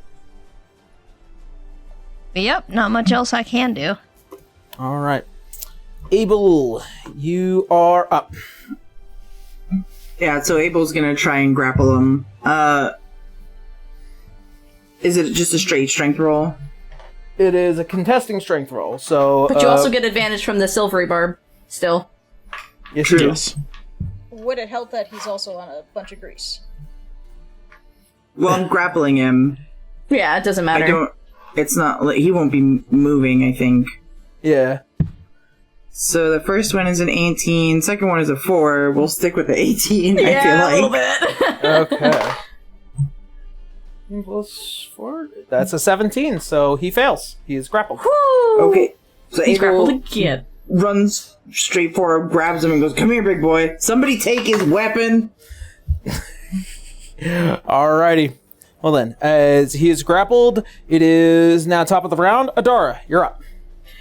Is there a way for me to take his weapon, or I just have to keep attacking? Because I know there are things that allow me to, but... Let's see. Should be a disarm action, no? I don't know if that's something please excuse me as I go and check the adventuring section of Chapter 7 in the book. I don't remember it. I apologize. I just know that one of my maneuvers on a higher level allows me to do that. I don't know if that's something that you can just do otherwise. So I just want to be sure. Yeah. Let me see. Research spellcraft. Train work. Oh, combat. Maybe in combat.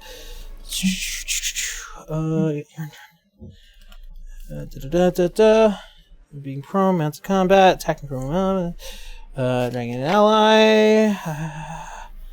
Okay, here we go. That's dash, press, attack, ready, search, sprint, tumble. I do not see disarm. Oh my god, B.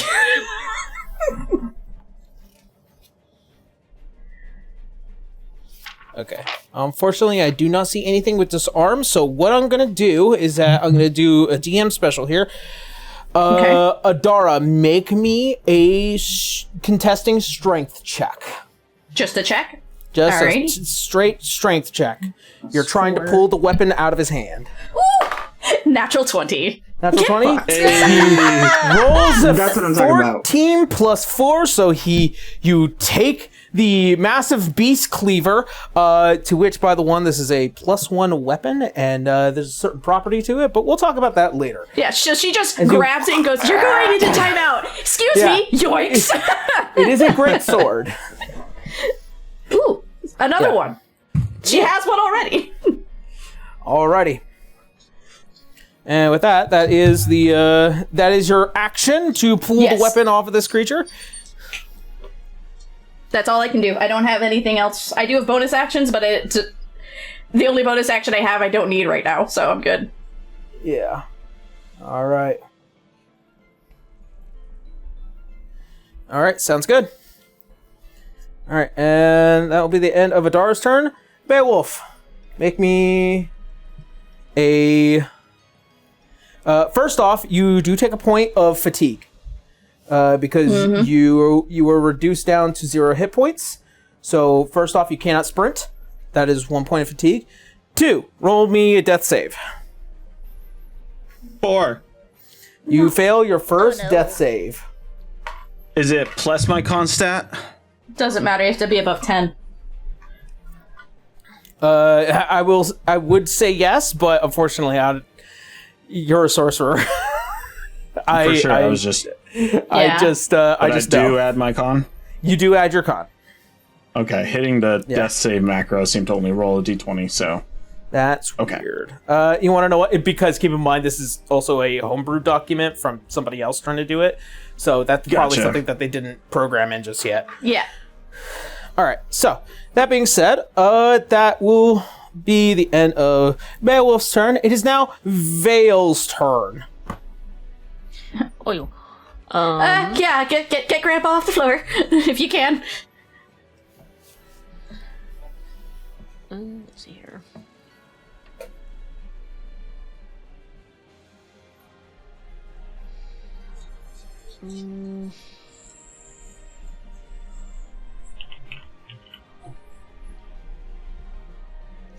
How far away is he from me?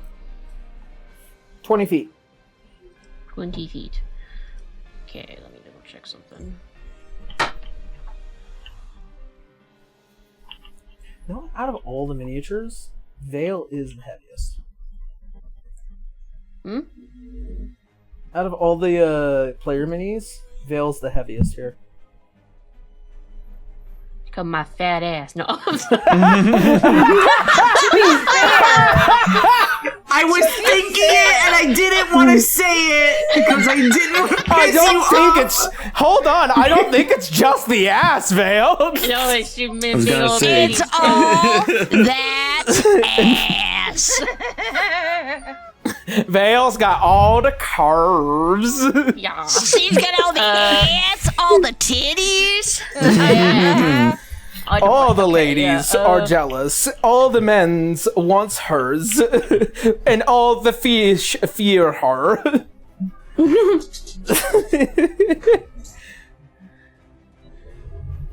All right. Yeah, I'll run up to Grandpa and do cure wounds. Grandpa! Okay. Grandpa, wake up, Todd, no more napping. Yeah, just. Where am I? By the way, I think your arcane muscles fell off because you did go unconscious, if I remember correctly. His muscles fell off. It just fell. It's strange because it's not. I checked it. It's not concentration, and it doesn't not? mention it going away.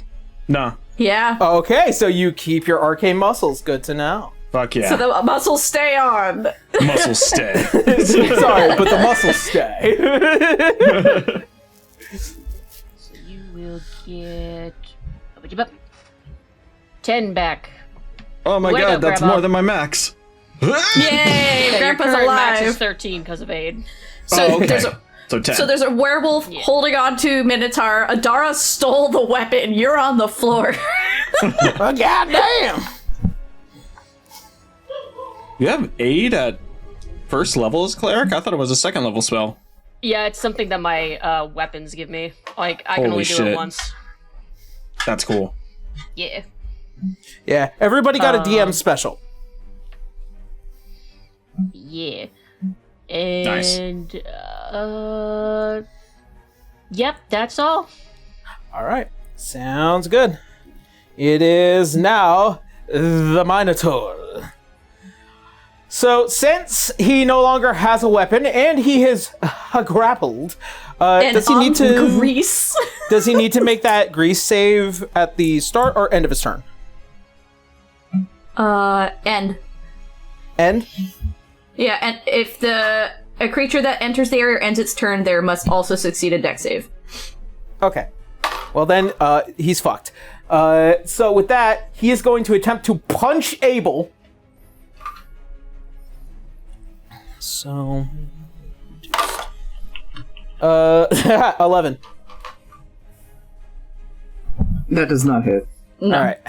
As you grapple and you kind of just like see as he's trying to like get his footing under the grease, as he tries to do like a short jab, you see as you just duck your head in and it just goes right behind your head, and he's still struggling there up to the point, because that's all he can do for right now. Hey man, we're trying to help you. Yeah, he's still angry. And so your spell DC is 13. 14. Okay. Well, he rolled a 4. So He is It's prone. not good for him. He's prone now. Yeah. If, I guess Abel goes with him? Abel will let him go if he sees that he's gonna Okay. fall. That's true. just lay on top of him.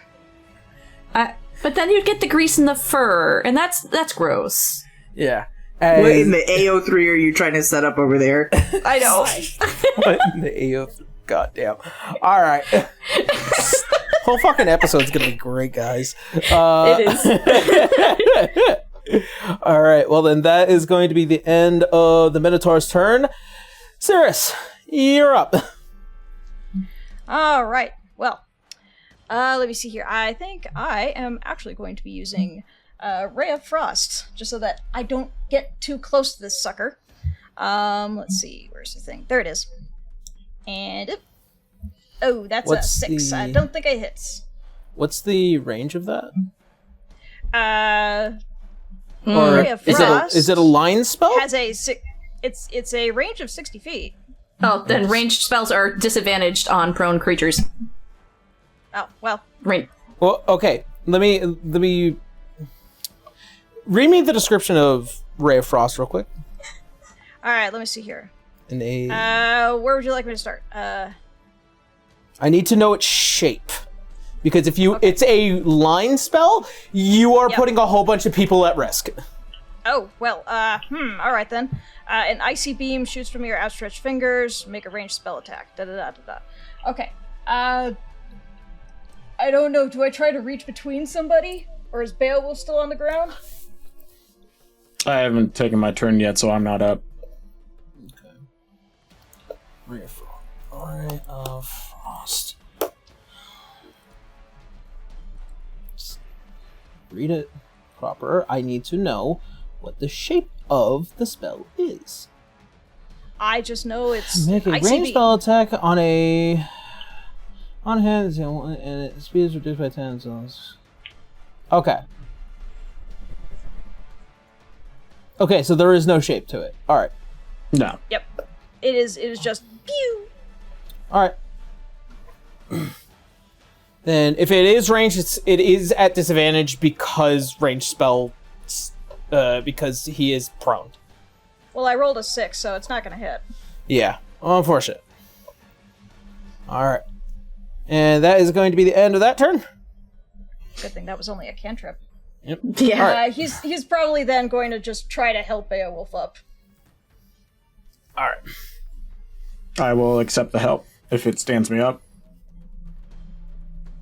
Okay.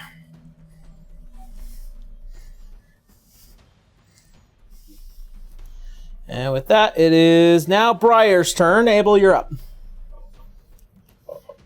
All right. How's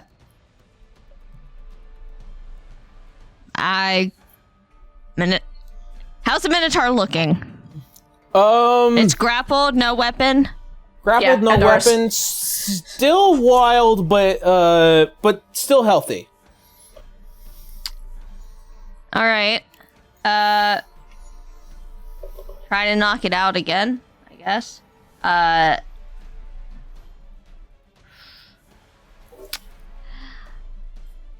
Since it's grappled, Aaron, can I do my frostbitten grasp non-lethally? Just like pinch his nose or something. No. But he is healthy, so... All right. You know what? If it's not gonna down him, I guess, so I can at least get him closer to that. I'm going to attempt it. Briar's gonna go. Just. I like that. Pinch his nose. Peach! Boop the nose. I rolled an 18. Okay, that definitely hits. All right, he takes 9 cold damage. 9 cold damage. He is now bloodied.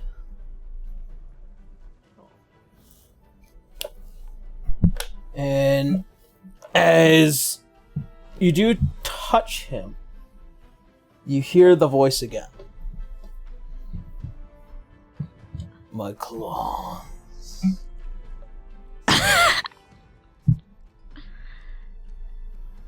Briar just, like, flinches.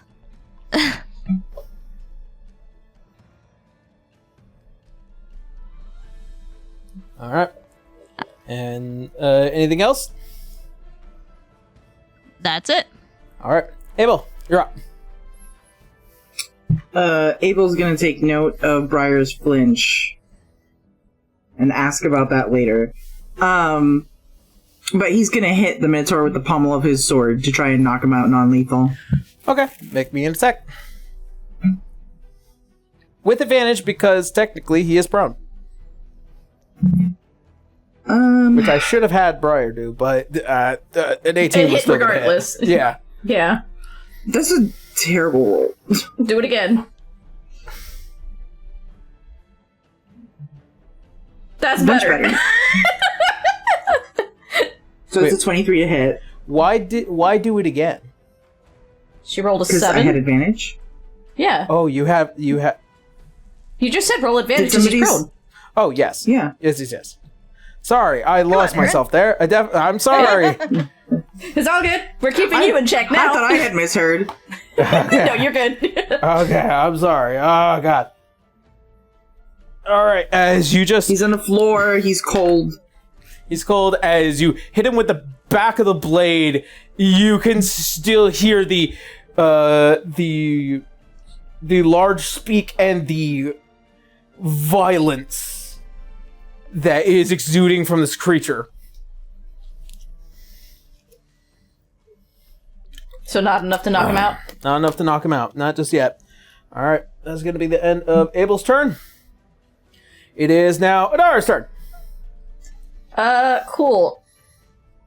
She's just gonna hit him with her weapon to knock him out. Like, that's the whole point. So it's an advantage, right? Because she's also on the ground, so... Yep. That's a 1, so we're gonna roll again. Yeah. One more time. 19 plus 6, I'm good. Yeah, that will do it. As you say, what, the duality of man? Wah, wah. Duality of dice. Ignore the roll, I'm just hitting this for the damage. 8 points of damage. Okay. Yep. I mean, that was still a good roll. Yeah. Wait a minute, it was the same roll. What? Yeah.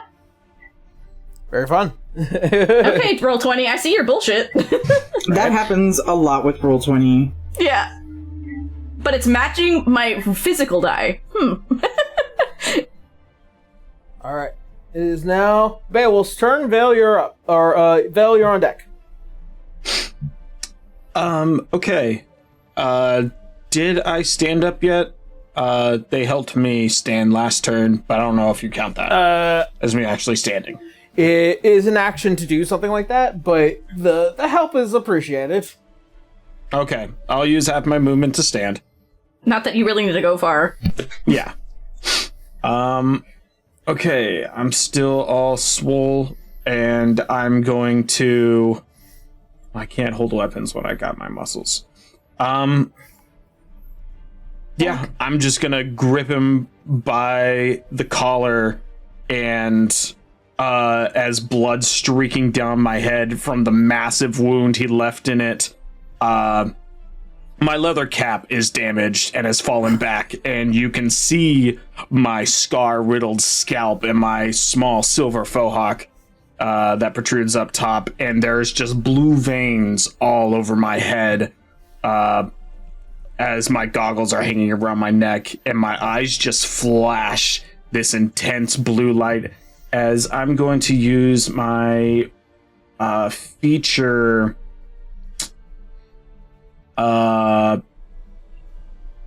retaliatory reputation. When you're not incapacitated, you can use a bonus action to direct a threatening glare at any hostile creature within 20 feet of you. Creature makes a wisdom save against your passive intimidation score, which is 17. None of fail, they are frightened until their next turn. Okay. Suddenly you're super menacing. Grandpa Angie. Yeah. As Don't worry, Grandpa, I'll get your hat. stare into the eyes of this creature.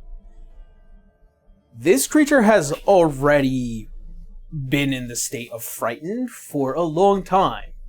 What they are frightened of is not you. They're frightened of the thing that they were trying to kill. Fortunately, they did pass the DC. Darn. Yep. Nice attempt, though. Thank you. Yeah. I will sneer a bit as my forehead starts turning silvery chrome, and soon does my whole face as I'm gripping the nail in my pocket, and I headbutt the fuck out of them. Okay. Kerplow. with a Nice. steel headbutt. 22 to hit for 9 bludgeoning damage. Alright, this thing probably Just crack it right in its is snout. looking a little mortal right now. Another hit like that would definitely down this guy. Alright, and that will be the end of Beowulf's turn. It is now Vale's turn. Me. You. I've been here the whole time. No. And I've been here the whole time! Now look at your hands. So, I can do non-lethal blows with my Twilight Patas, right? Yes, as long as it's a melee Okay. attack. Yep, they are. So I'm gonna go try to whap this Minotaur in the back of his thick neck. Yeah. Thick. Okay, whappy. Whappy. Shit! Why do I? What? Stop with the net! With advantage. With advantage, With with advantage. advantage. With advantage. Go again. Go again. Well, Okay. 12. A 12 does not hit. That's It's okay. okay. I have them both out, so I have the bonus. You do have that bonus. It's a 16. It's 16. As you just go around from after healing Beowulf, go behind Cirrus, bounce off the wall with one foot. You, with the back of the bracer, you see as the blade goes back into the mouth, and you whack right behind the neck, and you see this guy go, "Ugh!" and he just folds over and then falls into the grease as he slides up against the wall before bouncing back towards all of you. Oh, this poor guy.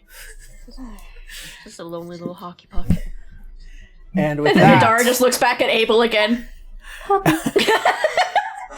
Like, huh? and with that, Abel, like, shakes out his fur and turns human. yeah.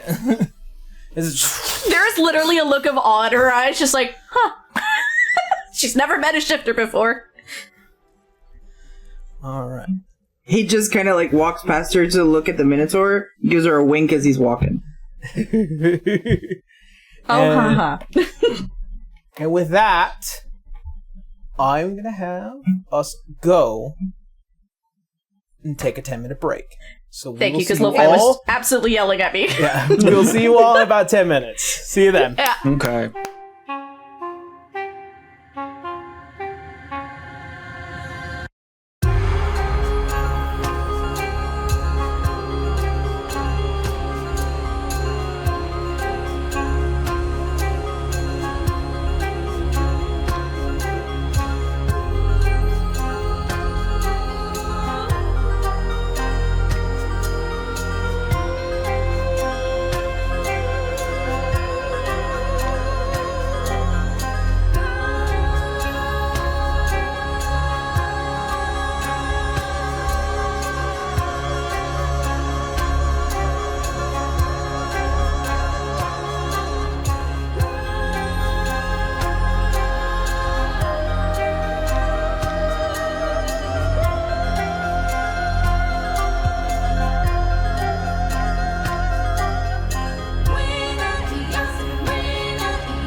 back.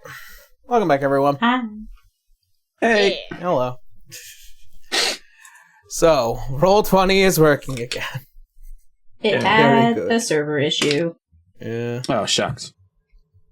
Alright, so, with that being said, let us go ahead and get into the last part of today's session. As things begin to calm, and this roaring, mad Minotaur has gone to sleep for now. You all finally kind of just... You all just take a seat and breathe. Adara's just leaning his weapon up against the wall. Like, I wasn't gonna be rude and hit him with his own weapon. I mean, insult to injury already. Oh, and don't worry about that grease. It'll phase itself out in a minute. Mm-hmm.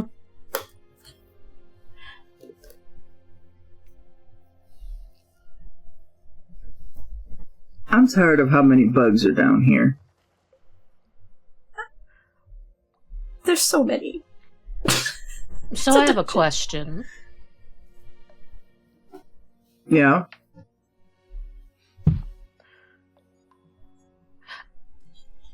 I've never seen a shifter with horns before. That is... Got it from my dad. Oh, I see.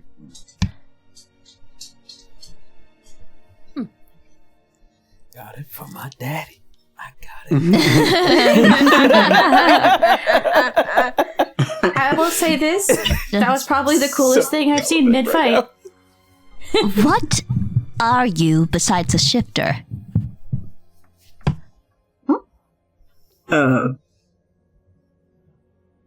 You look human. Redheaded. I'm just a shifter. I don't. You can't just This ask is people natural that, to me. Briar. Well, It's all right. apologies if I am not familiar with this realm's social niceties. But you're from the Fae. That It's- can't be the strangest thing you've seen. It was just unexpected. I understand Although where it she's is coming something. from. It's not common.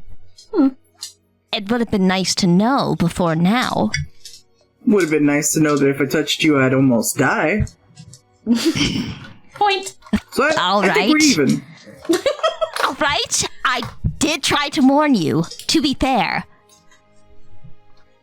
He's gonna get But- close to her and like lean in real close to her face. It is like... It is like eyes having widen. dry ice near your face.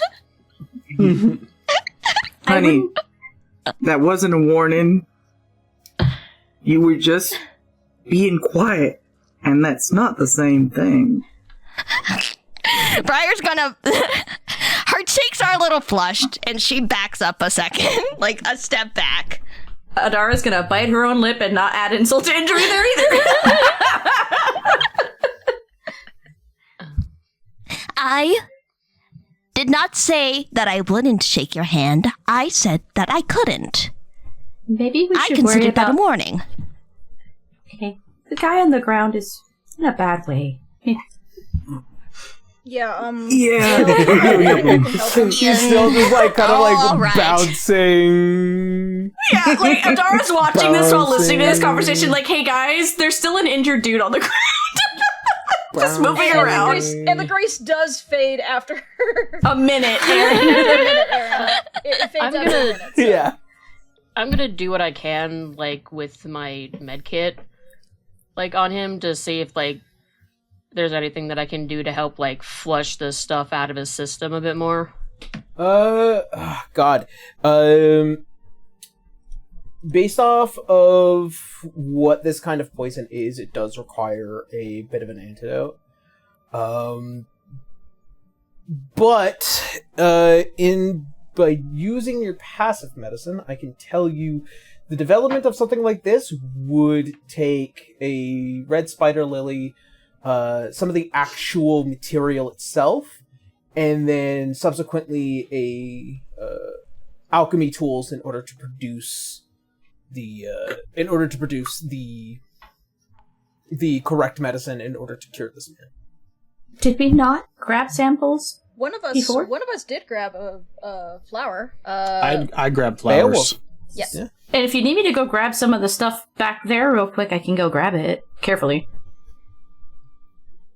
You have one of those vials still, right, Sirius? I think I have a spare vial, yeah. Not a full kit, but I got a vial. Abel's gonna grab the rope and tie the Minotaur up as a precaution. Yeah. Oh, we don't want him to wake up and lose it. If you want, Cirrus did grab that spare rope, so we can still keep our knotted rope. Yeah. Okay, great. Any rope will do. So if you need a sample of that stuff, we can go grab it for you real quick. The issue becomes on needing an alchemist kit. That's fair. But he's still gonna need help, so at least have it on hand. Nods. Okay. We're gonna go back to go grab it, seeing as because Adara was the one that made the perception on where those tufts were before. Yeah. The travel here is getting a little bit into about well past half the day. It probably would be best to take a short rest probably within this area. It's safe enough. Now that the threat that was kind of causing the problem probably is now gone away. Yeah. Well, we can pull him into one of those alcoves on the side. Would Briar be able to? Would Adara be able to just find those tufts real quick? Scrape it off with her blade and come back in the meantime? Yes. Okay. Yeah, no, I'm just making sure, because we're still in a dungeon, so, do I have to be careful, or, Yeah. No, you get a sample, it's fine. And she'll hand it off to Vale.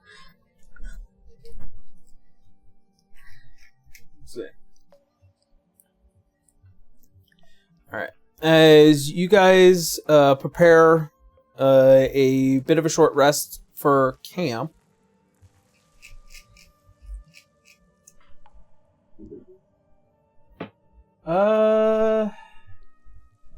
Vale, as you're kind of going through some of your stuff, your medical equipment, and as well as some of the books in regards to creating this antidote,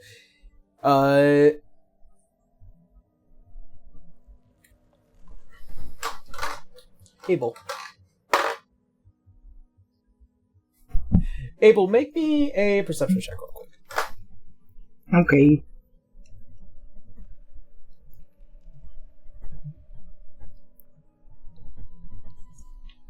$22.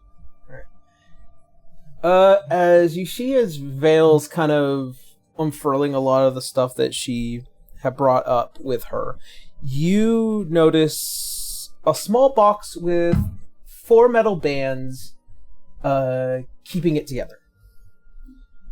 You know what this is, actually, given the fact that it is quite a expensive regional thing. You are aware that this is a particular magical item known as Dr. Montgomery's Magical Morphing Tent.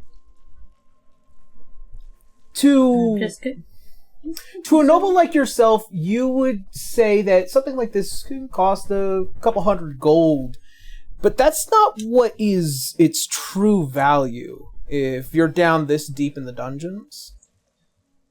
Because you know that anything that was under that tent goes in along with the tent when it shrinks down. Oh my god, it's a Pokeball. I told you. Mm-hmm. He's gonna take one look at that and go, fancy box you got there. Yes, I found it on the corpse of an adventurer. Mind if I have a look at that?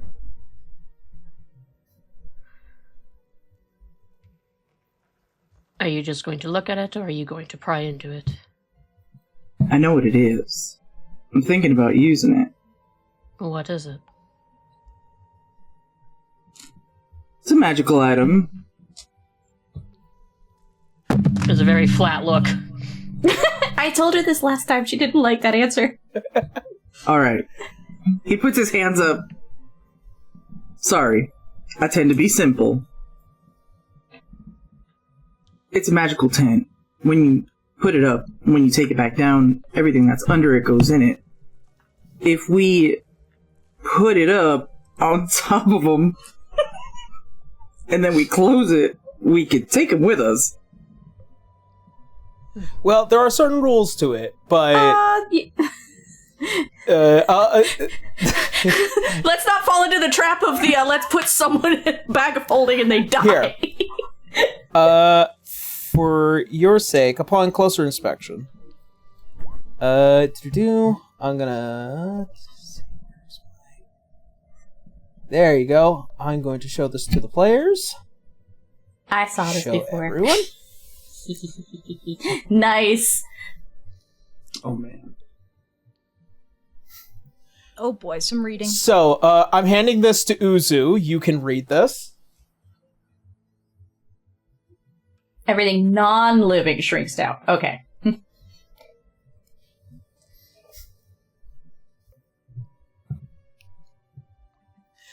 Something. There might be something useful in the tent.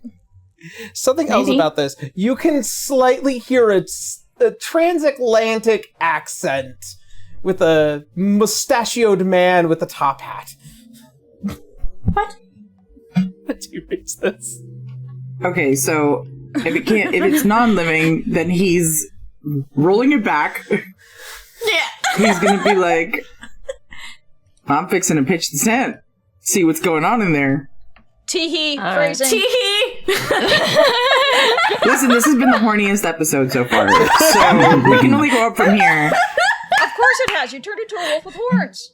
Horny. That is true. Yeah, she'll just hand it to him. And then she just kind of goes back to her things. He's gonna take it and like walk over to a slightly more open area. Where we were hiding, probably. Yeah. And he's gonna open it up to see what's inside. Alright, as you run your thumbs on the metal bands, you see as these arcane sigils begin to glow. As it transmogrifies, as you toss it out, it creates a 10-foot economic-sized tent.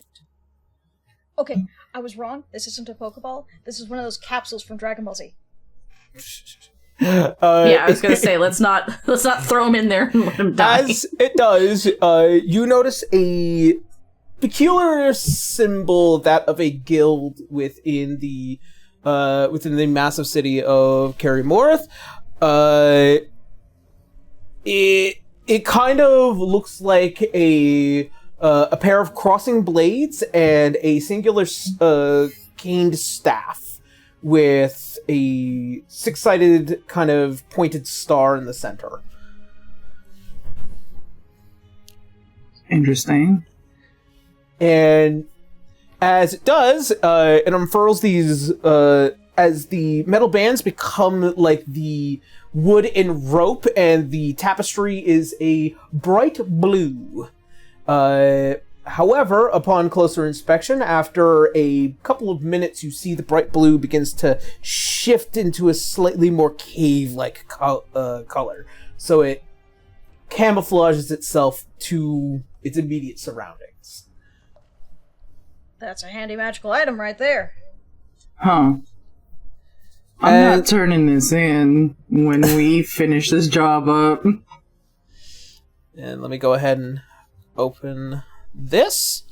Alright. Dr. Montgomery's magical morphing tent contains 200 gold pieces, 500 platinum, or 5 platinum pieces. Okay, because I was going to say 500. Yeah. And then you see with what looks like to be racks for weapons, a small bunk bed, so it's 2 stacked, and what looks like to be this small little workshop area along the sides. So on one side, you can kind of see with what looks like to be the small camping cooking set, which is a Dr. Montgomery's quick cooking set. You see with what looks like to be a set for various vials and alchemical equipment, which is an alchemy set, and as well as a set for healing properties, as a healer's pack is next to that. Under one of the bunk beds, you see with what looks like to be a Dungeoneer's pack, and along the weapons rack, you see a longsword, a wrapped around net, a fishing rod, along with some bait at the bottom of it, a shield, and a spear. Okay. He's gonna look in, see all this stuff, kind of look around a bit, and then he's gonna stick his head out and go, "Hey, Vale? Yes. I think there's an alchemy set in here." Convenient. Well, there's a lot of stuff in here. I think it's I think it was intended for this party to be used down here. I just I don't know what a lot of it is, but I think this might be an alchemy set. I know you were looking for one. And then he's gonna take the money and divvy it out to everyone. Hey, Aaron, what is the breakdown of platinum to gold to whatever? 10 gold pieces per 200. platinum. There's 5 platinum pieces, So and one of us will be 200 left out. and 200 gold pieces. 200 gold pieces. I'm fine being left out. Sure you don't want at least a little bit of pocket change? You notice Beowulf is very much like out of sorts in this moment. No, it's fine. Oh, here's your hat back, by the way. Sorry. I take the crumpled, broken hat and I stuff it into my pack and flip my hood up. We'll fix it later.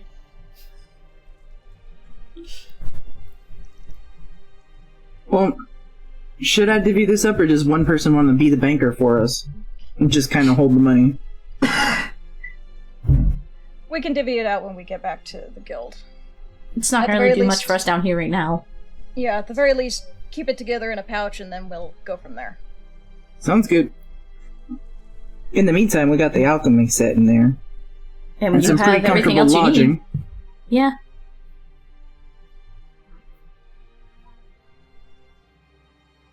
And the quicker we get this man up, the better, because I don't think any of us are carrying him. Yeah, I think even you two would have trouble. Yep.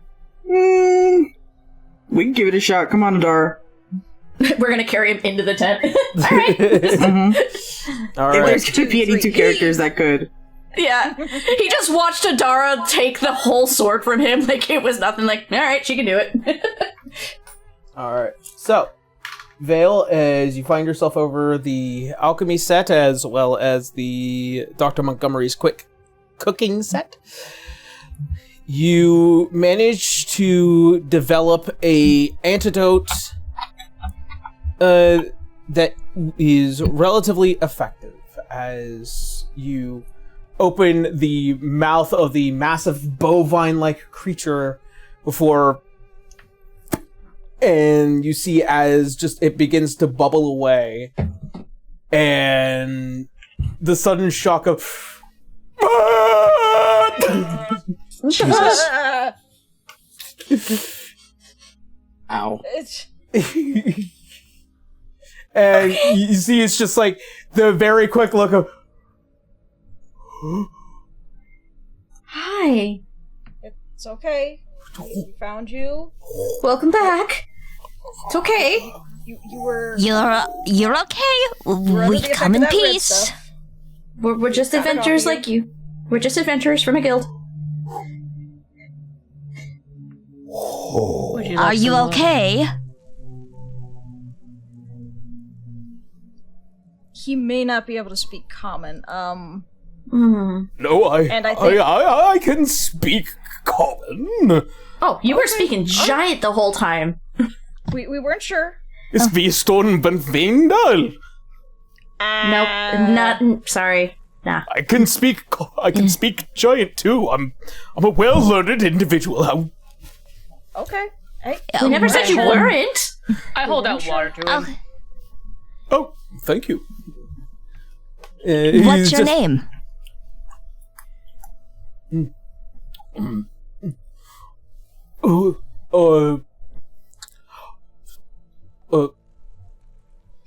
The Taurus.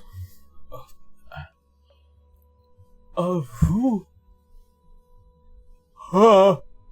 are all of you? I am in immeasurable pain. Oh. Yeah, Ooh. I'm Yeah. so sorry. We kinda- had to... Knock you down. You were swinging at everybody. As he kind of like moves the arm a bit, you can hear the slight pop of the sepsis of the air that's built up between the bones. For niceties, hi, I'm Adara. This is my brother Cirrus. Nice to meet you. Well met. I'm Taurus.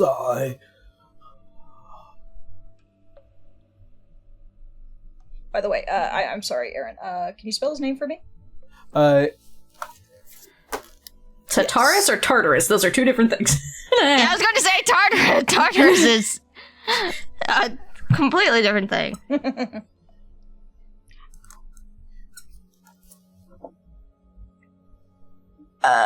Can't. Oh my goodness, I hate It's you, Discord. pixels. Okay, I believe I got it. I think I got it right. Tatorus. Taterus. His name is Tater Tot. Taterus. That's so cute. It's thank you. Like Taurus for the other half of his name, and then it's Taurus. Okay, Taurus. Taurus is T-A-U. Chia. Anyway.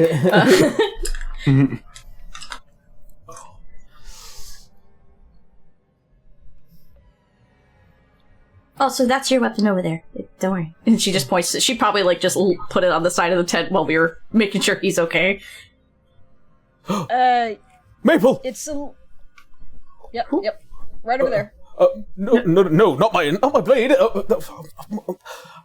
Maple, my friend. Wait. No. We didn't see anybody else. We don't know where they are. I'm sorry, your friend's not down here. At least not that we've seen. That's right. Gadon had awakened. Gadon? Gadon? Did it happen to do with that thing downstairs? The big wing On the thing ceiling? with the red flowers? Yes, that was a problem, and I was. Me and Uthburn, our guild, were tasked with an expedition to the second level, and Gadon had awakened before we can get past the 10th floor. Oh, What is Gadon? I told them all to run. Oh, what an amateur move. Oh, the shame. Oh. No one here shaming you. No, but it is a shame upon myself.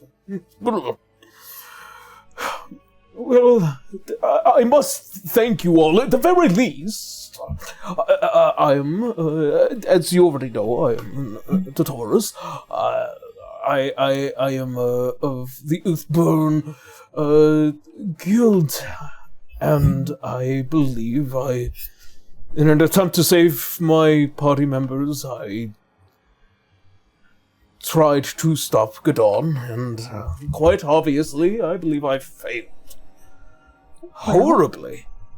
We haven't seen any bodies, so they've probably did flee. So we might run into them still. Well, I Who suppose. knows? They might have already gotten out. Who knows?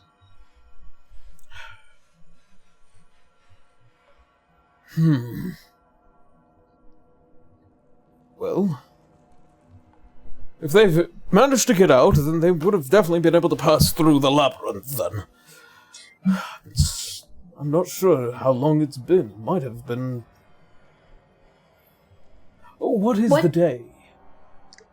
What is the day, actually? It's been, how long have we been down here now? It's been 72 hours. I believe it was the 6th of... Oh, it's one of these here. Right on. Calendar. I think we were in Rothlon. Rothlon, yes. So it's the 9th of Rothlon. I gotta finish all the holidays. Yeah, you do. Yeah, I got time. We estimate it's somewhere around the 9th of Rothlon. And you see as he becomes immediately dejected. Uh-oh. Oh. When did you enter these caves? We descended sometime around 2.5 weeks ago. Oh dear. Oh. Oh my.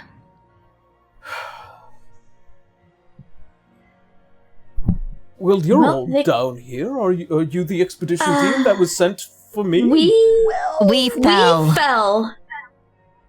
We fell. We were on the about first 10 floor. floors. Oh no. Oh, yes. Oh no. Yeah, So the floor we're came out not from under us, so. We're not supposed to be down here this far. Oh, But we are traversing back up through the dungeon. So if you If want to you come would with like us, to. yeah. Yes, please feel free to join us. well, what guild level are all of you? We're new. We're new. Newly established. And you're This is our all first down mission. here? My We goodness, you're all fell. babies! We fell through the Toddlers of- floor. My goodness! Hey, babies! I just Wait a like minute to take you down. He stands up and he rights his tattered coat. Well, you are absolutely right, little miss. I am far more skilled when I have my mind unassailed. Do not call me Little Miss, please. Him being like fucking 8.5 feet tall. Ginormous. Yeah. Like, Ladar leans over to Briar, like, I think he just means that in the literal sense, not demeaning. We are incredibly small compared to him. He still doesn't have to say it. Fair. Well, I will need a little bit of time to remember all of your names because you are all. Well, you all helped me. Okay. Well, again, I'm Adara Brimlight. This is my brother Sirius. Mm-hmm. And then she'll let everyone else kind of introduce themselves.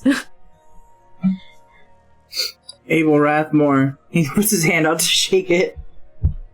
Oh, and he extends his hand with a nice firm shake, and he doesn't kind of like lose track of the three of you.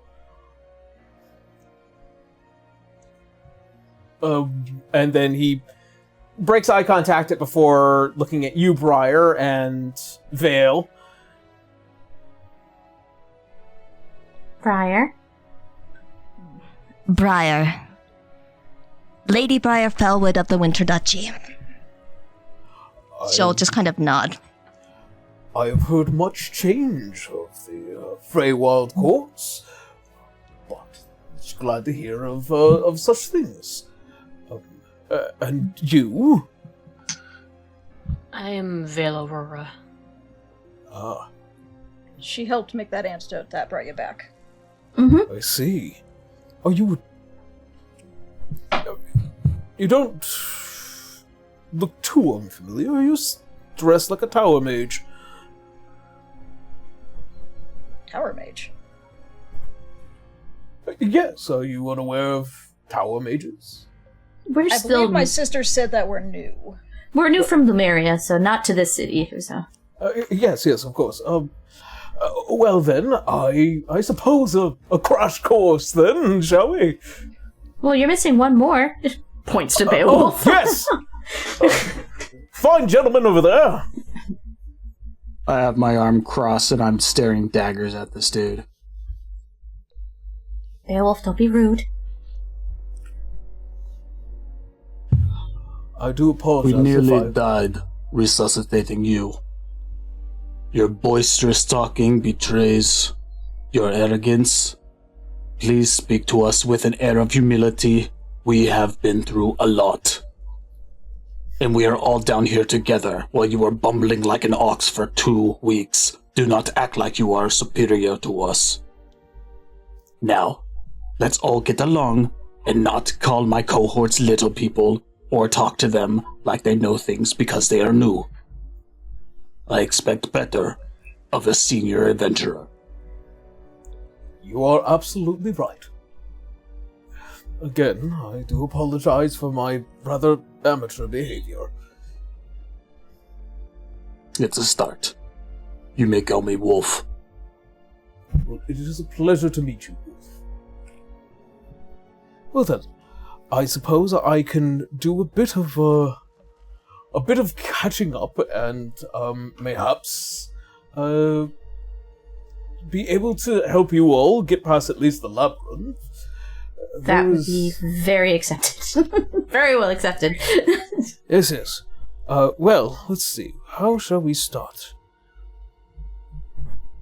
As he begins to think about a lot of the main basics. Well, let's see. To start with, the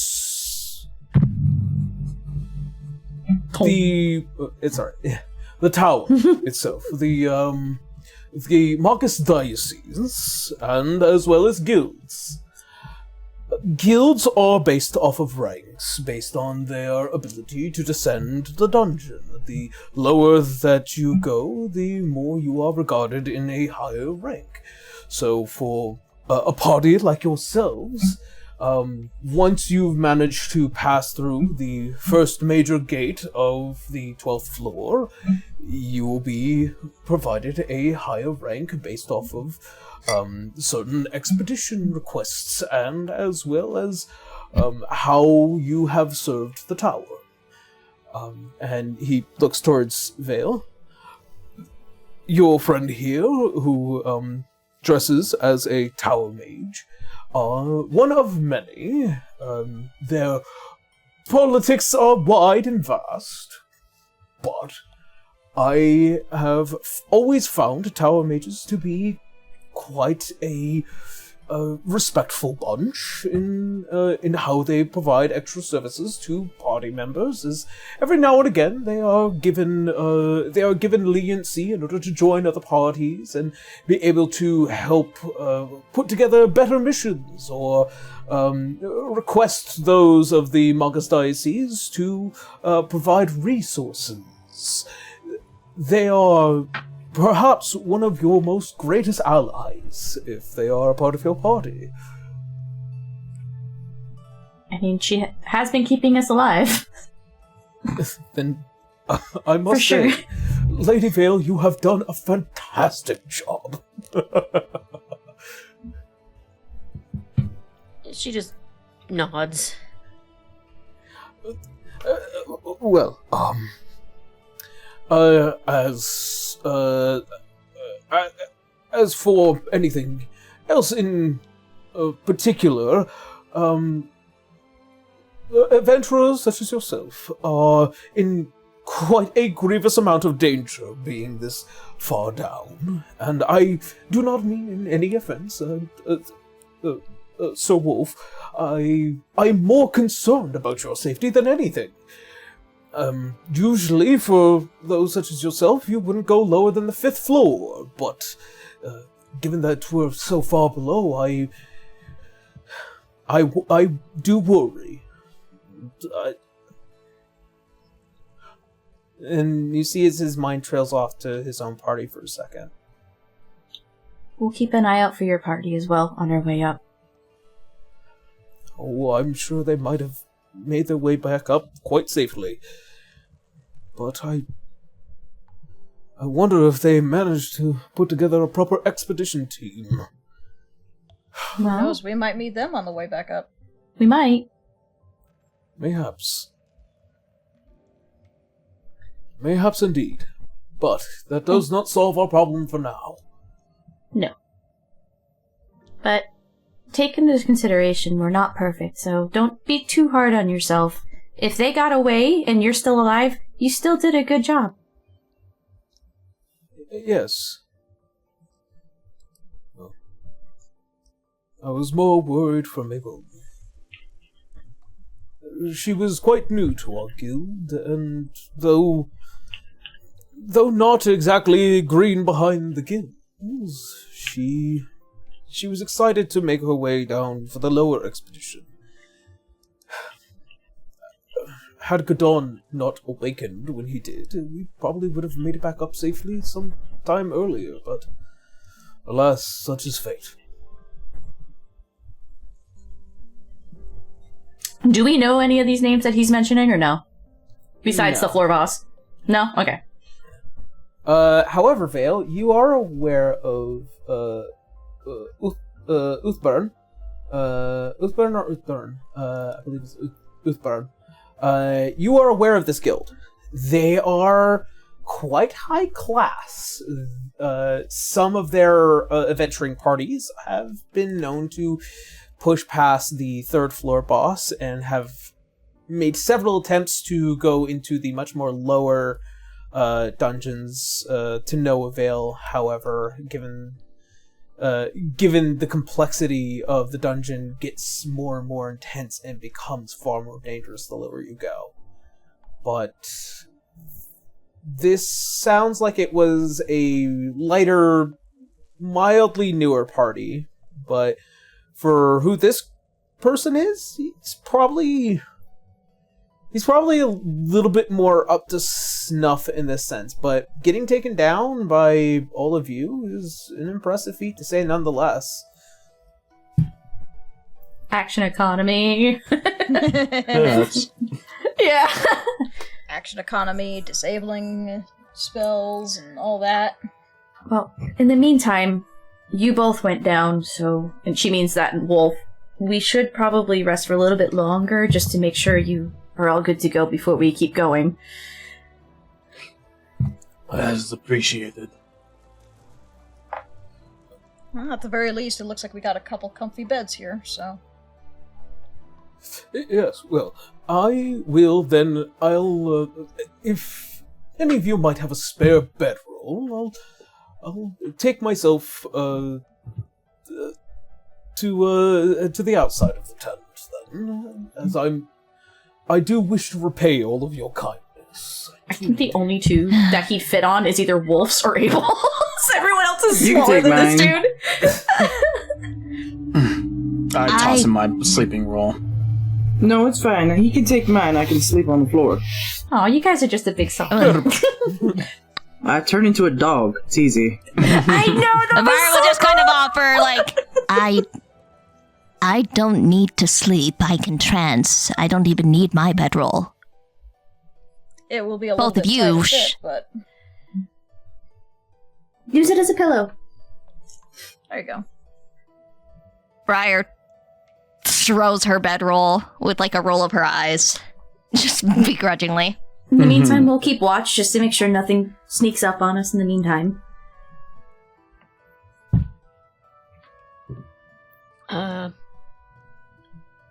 After kind of writing down the notes for everything that's needed for the antidote that I made, I'm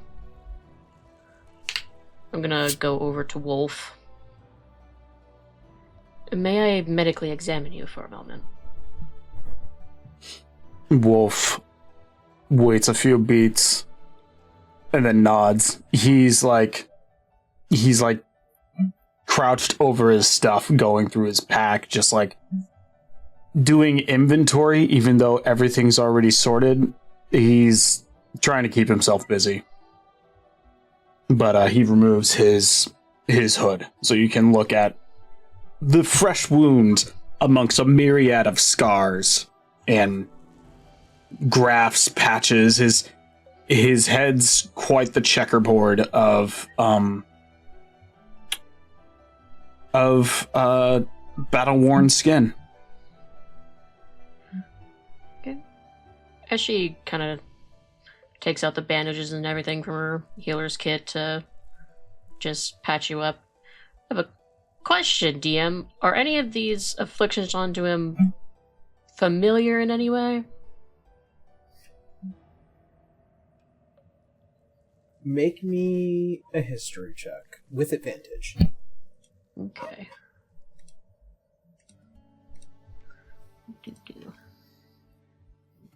History. There it is. Okay.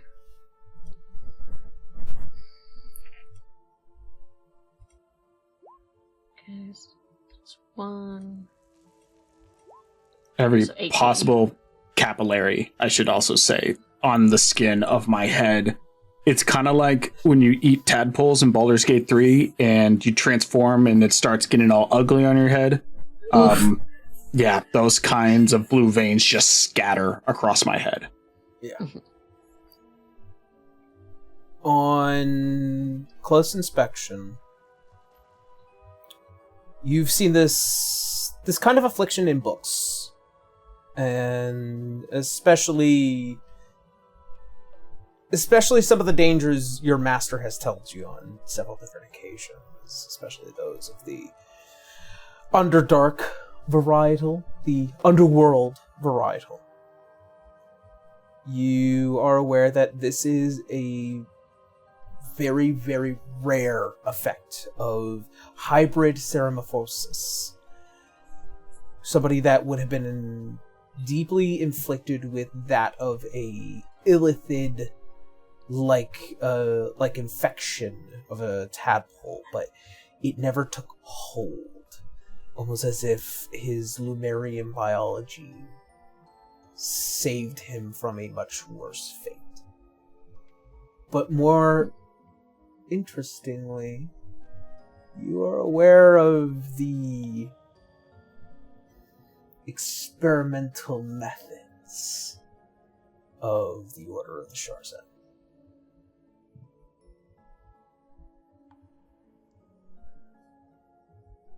There's like a moment's pause over one of them, but then she continues, just bandaging. Will I ever be pretty again?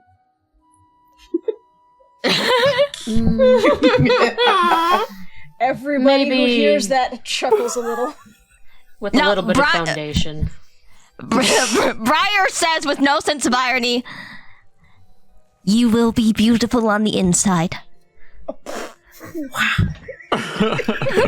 was... I expected ice cold shit from Briar, but that was fucking Sub-Zero. Mean.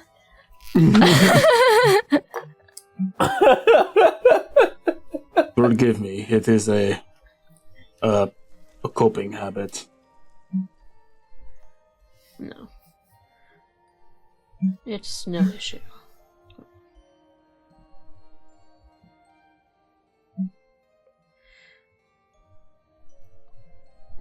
Are you able to mend your hat, or I can help with that too if you need. He retrieves it from his pack and holds it out to her. Yeah, she will cast mending. And repaired is 1 military-grade wizard's hat. I love it. I'm gonna keep calling it that. It is mildly accurate. I like Tactical, it. tactical wizards game. Woo! Yeah. All right. In that back. Thank you. And she nods. And yeah, And- she will just give him some space. Oh. Thank you for earlier. Wolf is looking into Vale's eyes now, like eye contact. No goggles. I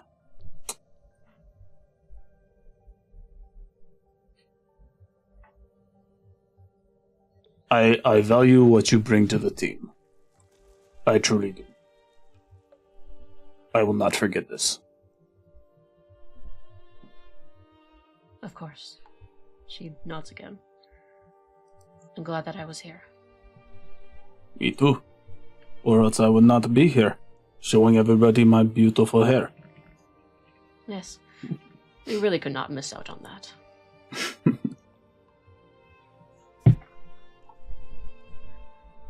And she'll offer a small smile before probably heading to cooking supplies to make food. Wolf tries to return the smile, but just watches her as she wanders off, unable to return it.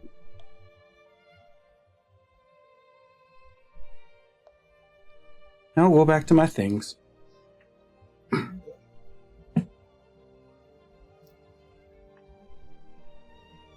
As the moments begin to pass, you will take a short rest. Yes. Roll what you gotta roll for your short rest. And as the hour passes and you'll eat your rations, have your food, and after leaving behind whatever it is you want to leave inside the tent,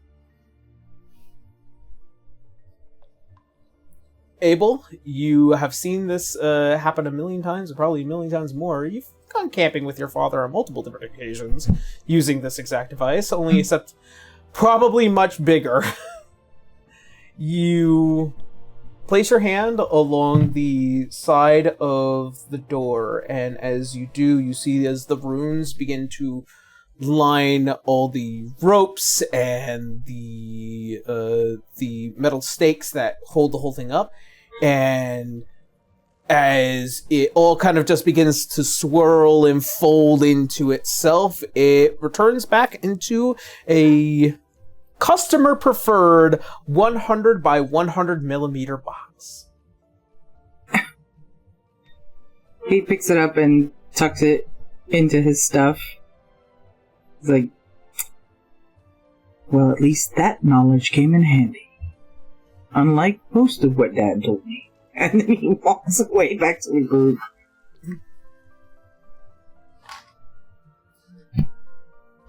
I that's the one that created the mom. I'm giggling on the inside of what that could possibly mean. Every kid has an issue with camping with their parents. I can't.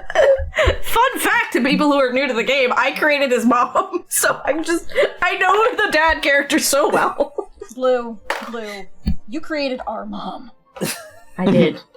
I created a lot of things. All right. As you see, as Tataris lights his own torch, and you can see in that past hour he had done his best with needlework, especially with the massive fucking fingers he has. His outfit is serviceable. Poor guy. He's been down here for 2 weeks. I have a little spare leather on hand. When we take a next rest, I can help to at least patch a little bit of that up. I would deeply appreciate that. Now, shall we make our way through the labyrinth? Yeah. Very Hopefully good. with a little bit more ease. As he effectively, an adventurer who has gone through this labyrinth on several different occasions, he is quite capable of guiding you through majority of the way. After another half of a day begins to pass, he gives himself the moment to activate his blessing of the King's Labyrinth, which provides him the trail through, and you all make it past the 9th and 8th floor.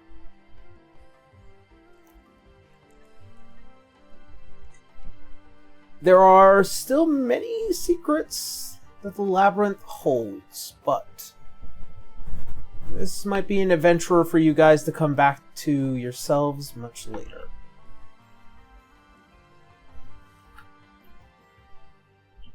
As the day goes on, right.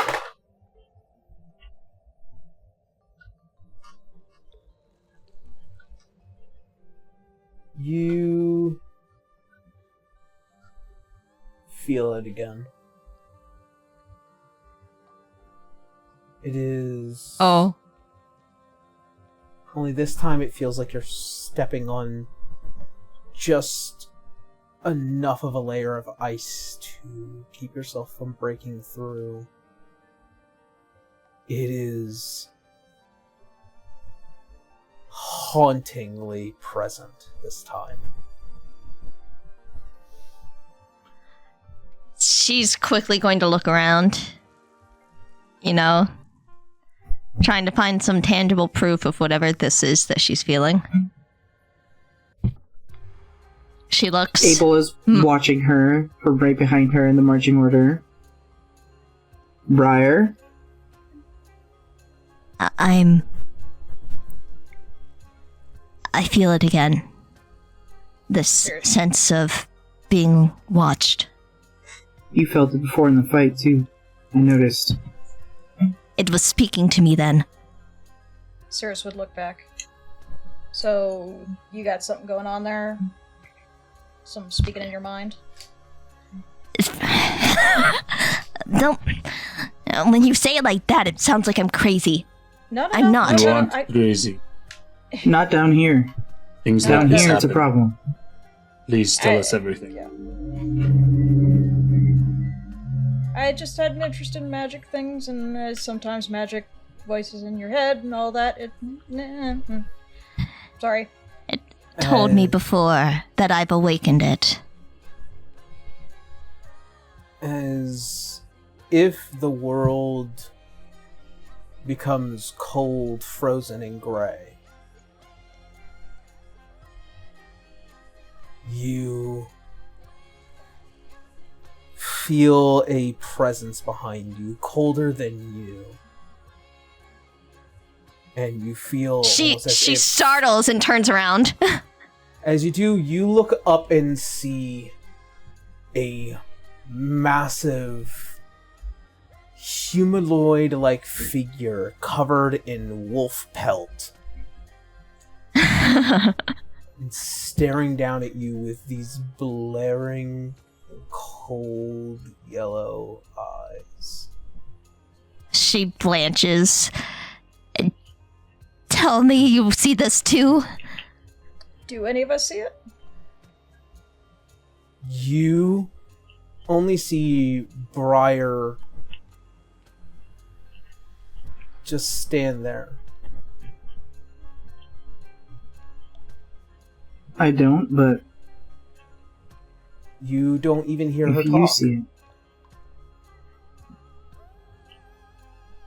She's just What was that? staring into the ceiling of the dungeon. Abel's gonna As reach out and kind of like nudge her with a piece of leathered hand. as you push her, She'll blink and turn to look at Abel quickly, like she was broken out of some kind of trance of some sort. For the sake of the moment, you are lost into your own mind. Okay, so he can't get her attention.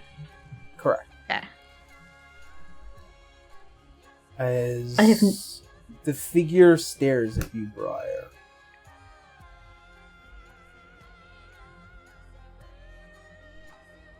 You get this sense as if it's watching over you protectively.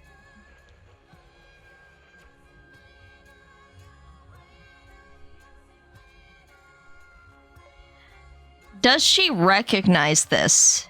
Like, I think out of character, I think I know what this is, but does she recognize this? She does not. Okay.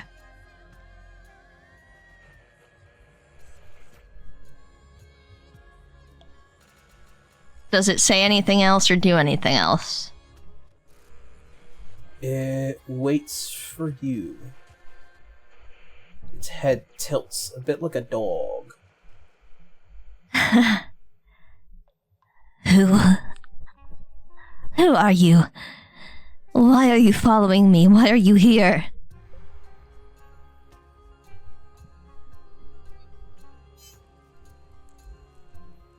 I am not following.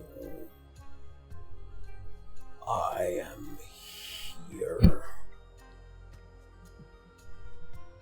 I have been here sleeping,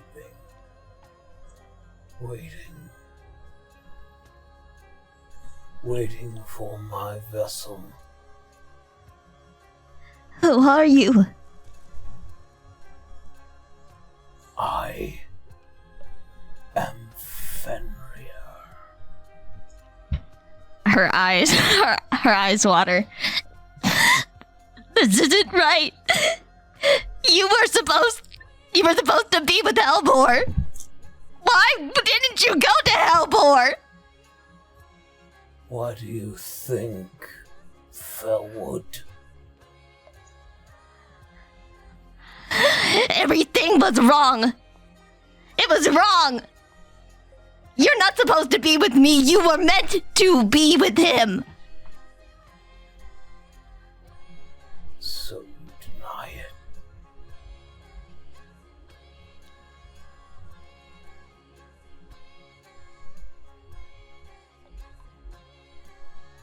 Sorry, what was that? I couldn't hear. So you deny it. How can I deny it? I don't have a choice, do I? You're here with me. And he's dead. So, what do you want from me? I needed you.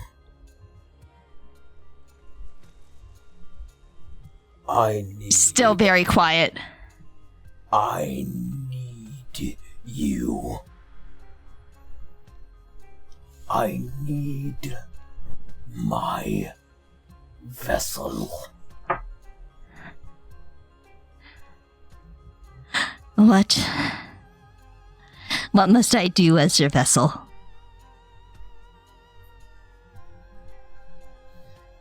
Your purpose as my vessel is yet to be established. But I know what it is that you want so greatly.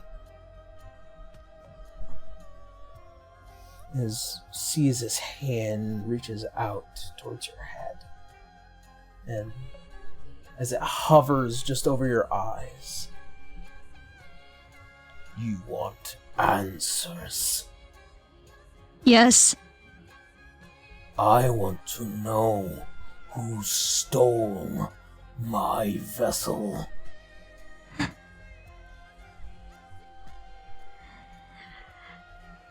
No one stole him. He's dead. There's no returning him. You're stuck with me.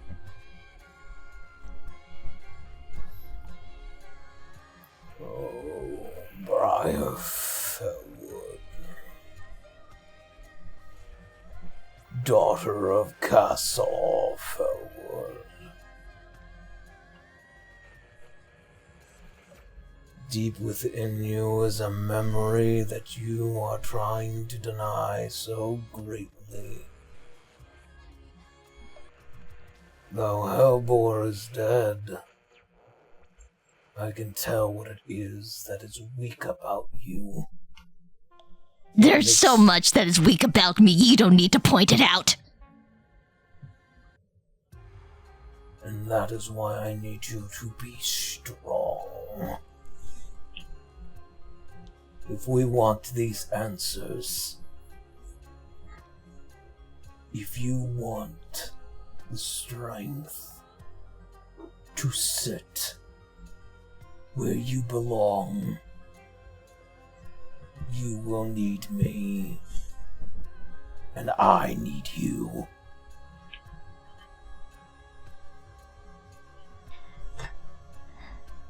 I'll do what you need me to do. That is my last duty as daughter of the Winter Duchy. But I can't go home.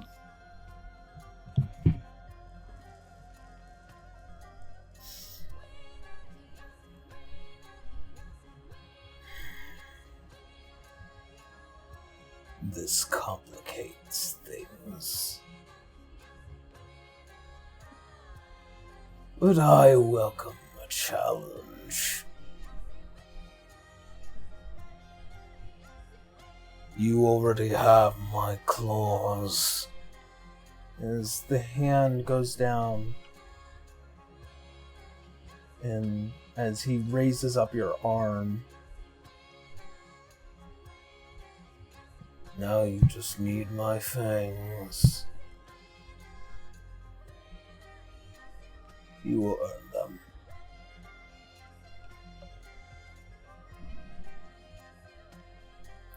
But for now, choose what you will be soon. and as he kind of almost pulls you close to him, we will speak again when I am not as tired and when I am not as half as I am.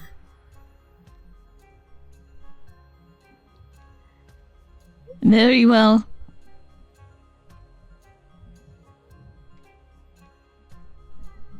as he lets you go, the world fades from the gray. And all of you, having stood there for probably a good solid minute of her in this strange icy trance, Did they hear her talking? No.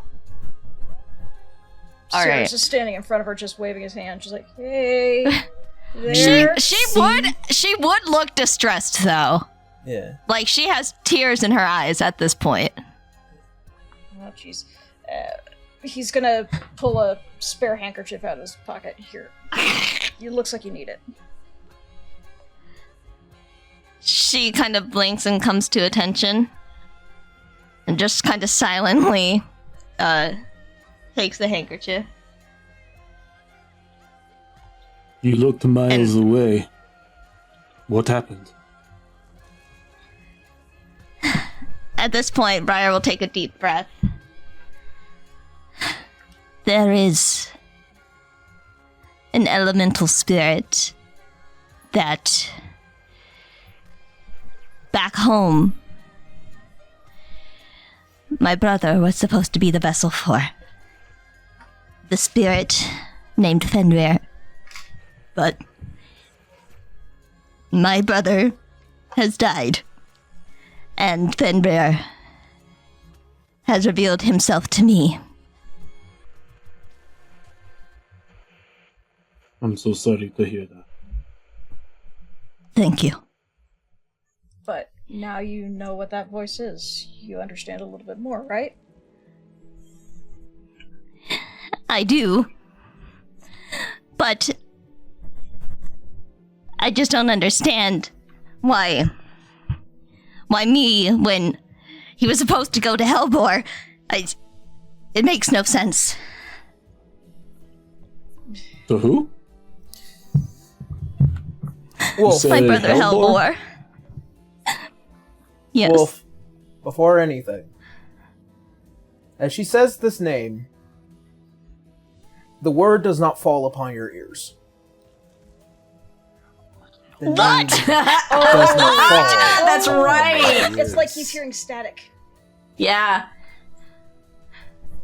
I'm sorry, I'm having a hard time understanding you. She said Hellbore. Again, the name falls Aaron, empty. fuck you, man. Are you saying a name? Yes. I'm not Yes. familiar with this name. Could you write it for me? She will. She will. She will write it. She will write the name. And can I see the writing? As you look at the writing, it looks like a jumbled mess of not fuck common you. words, but that of Sylvan. Giggle, giggle, something, something, Adventure Zone. He took his name with Sorry. him when he left. Damn it, brother! You shot yourself in the foot! I can't read this. I see you writing something, but I can't read this. It's like dancing across the paper.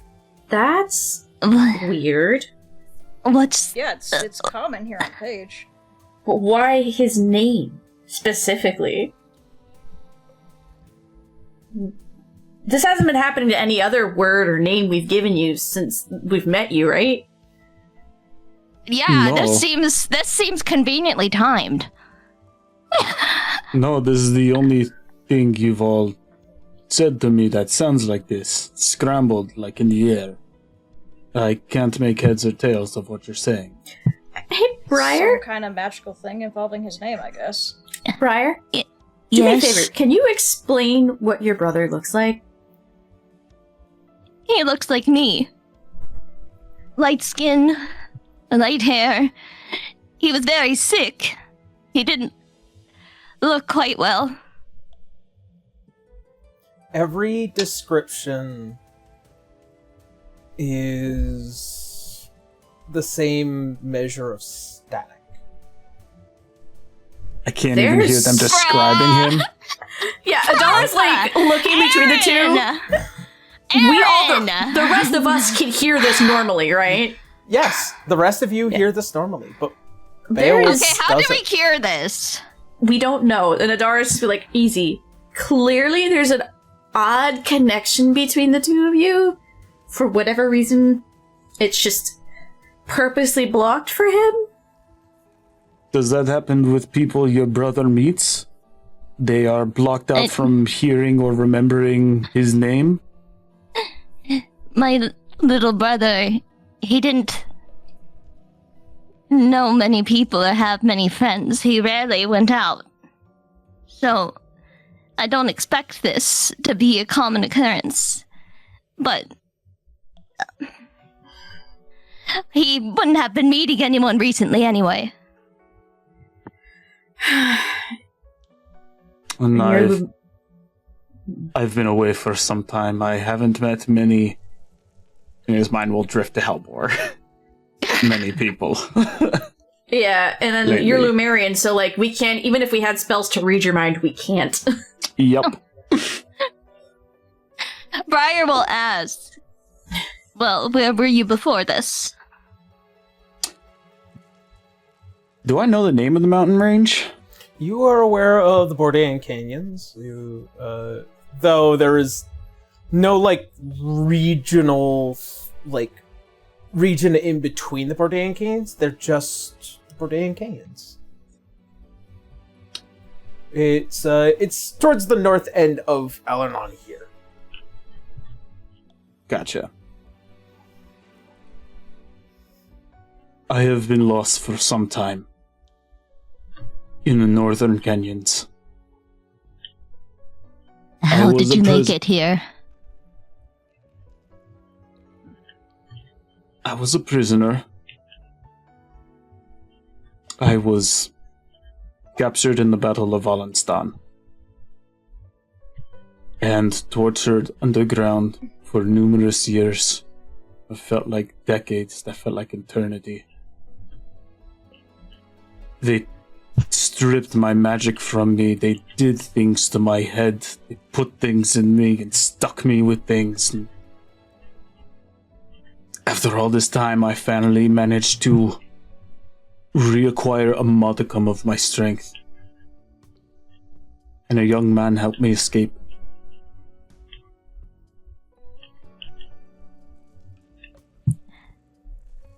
That Briar will just kind of nod, almost in solidarity. And she'll confess. I escaped prison before coming here as well. Should we be, like, keeping an eye out for the two of you, just in case people come looking for you? I'm looking for people. It's them that have to be worried about me now. That's fair, but you're also part of a party now. The people who would be looking for me are in the Fey realm. So not a current problem, but a maybe later problem.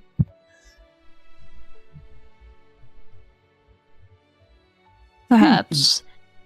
The people looking for me, I don't remember much of.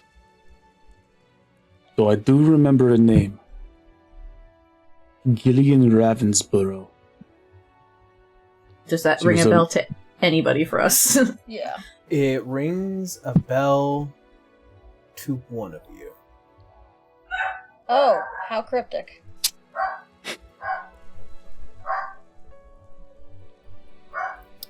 Vale. I knew it. It was up. You know the name Gillian Ravensborough.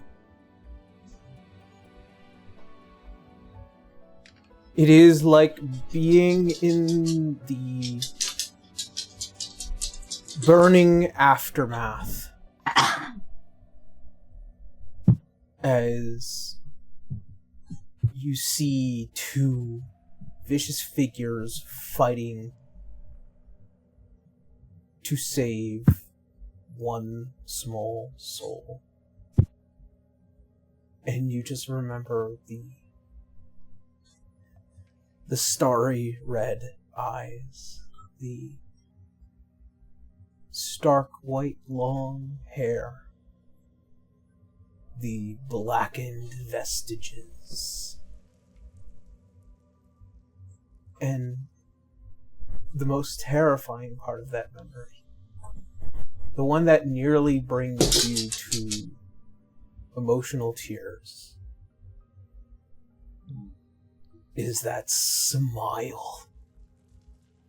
That cruel, unrelenting,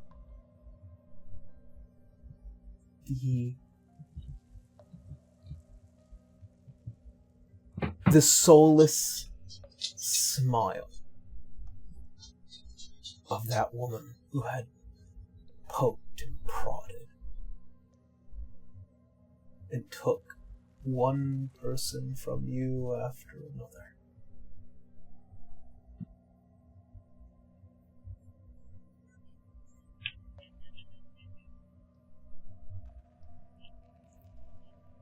It was the day that your master saved you. It was the first day where you got to live your life again.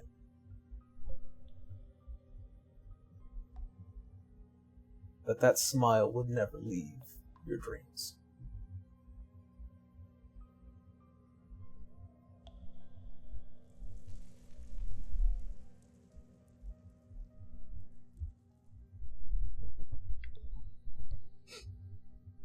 Vale is being very careful about her breathing, making it almost too silent.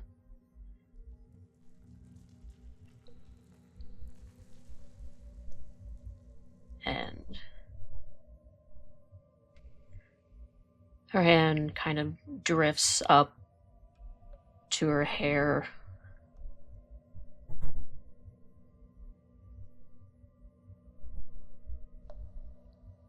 almost as if she could feel the same things that Wolf has, before remembering where she is and immediately putting her hand back down.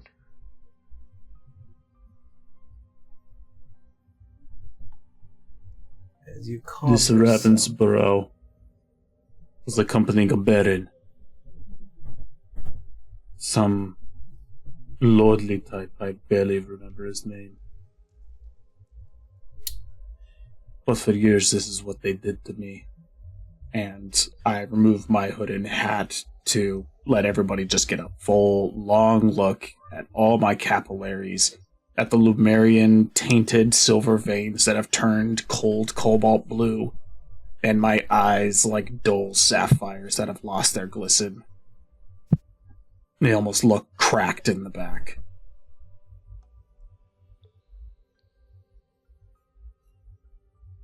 I made my escape. Go ahead. Another particular name has popped up. Abel. You are aware of a figure known as the Baron. Your non-blood related uncle, Xerxes, had once told you of a man like him. Told you that if you ever run into the Baron, to run the other direction. A man that is deeply invested in the economics of this whole land, to the point that he owns a good chunk of the northwest of Alanon. He's lithe. He is cunning. But more importantly, he has the tongue of a demon.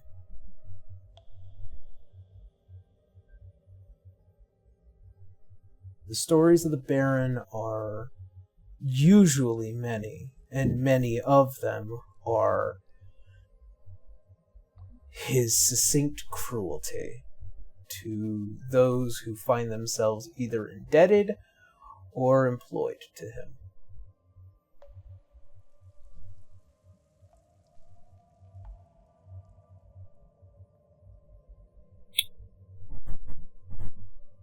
Abel is listening, but he's going to stay quiet and keep it close to the vest.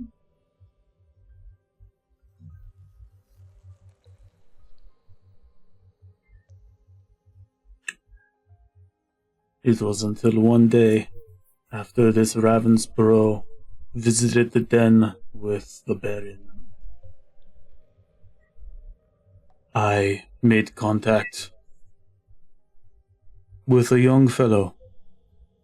He had ghost white skin, curly hair, and long ears like yours. Is he the height describing what we there. just explained? As any Briar's eyes will kind of widen. As any description of him hits any of your ears, it is the equivalent of static. The look of, excuse me, what?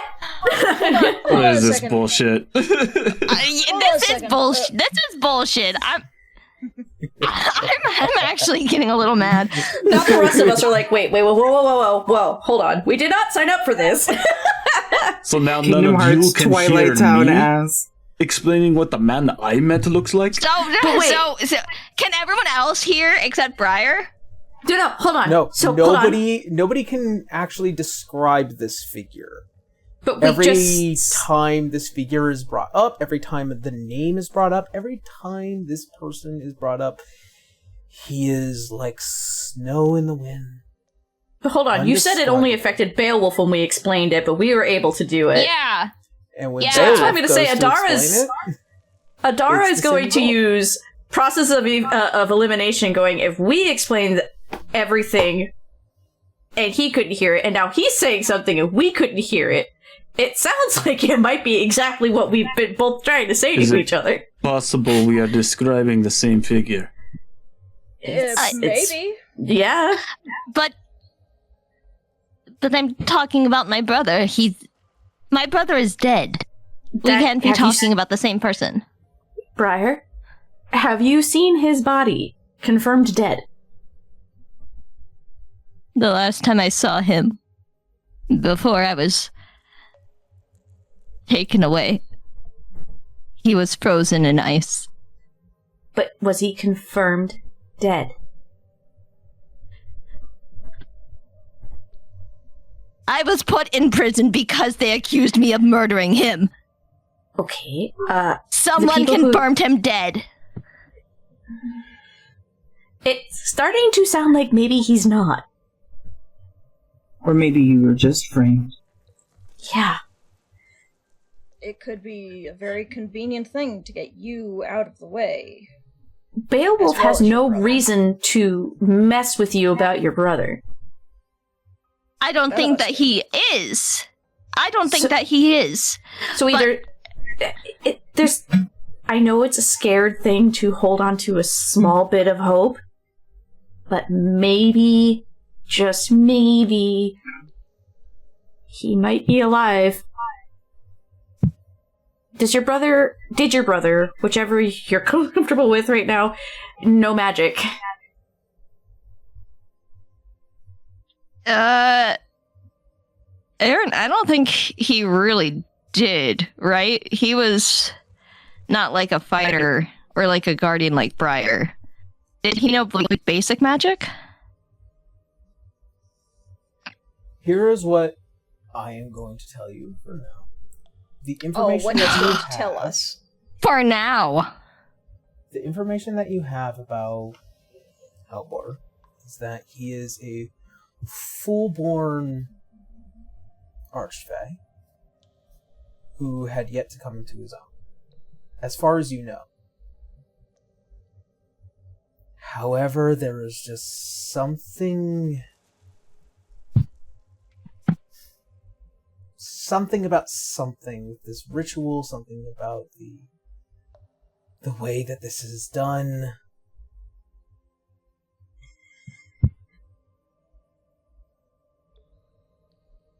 It sounds but then there is complicated. The memory.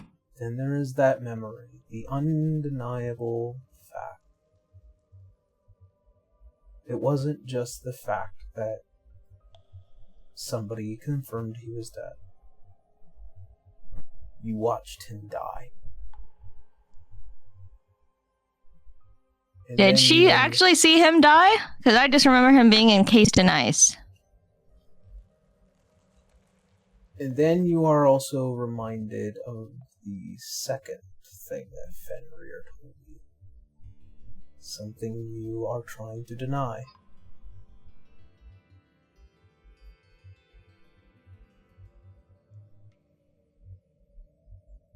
The most hardest truth is that you know. Not only is he dead, you were the one that killed him.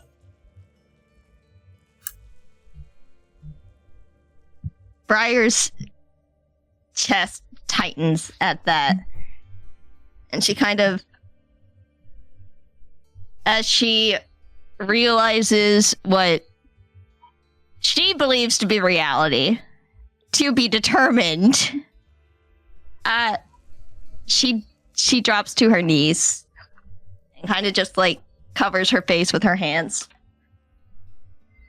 Maybe we should table this for now, because we still need to get out of the dungeon, but this is clearly a heavy topic. It sounds like something we could work on together later, once we're all in one piece upstairs. Agreed. I think Adara you wants all to help should her back up know. so bad, but she can't touch her. Abel I is think going you all to should know. I think I did kill him. I killed my brother.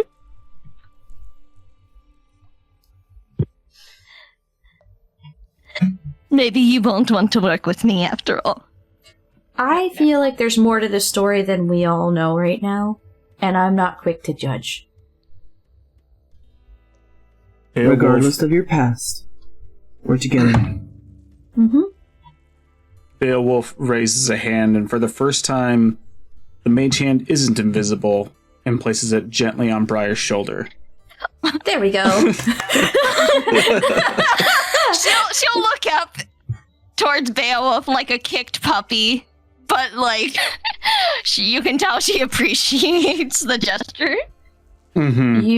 You are part of our group, and I don't get murdery vibes from you to begin with.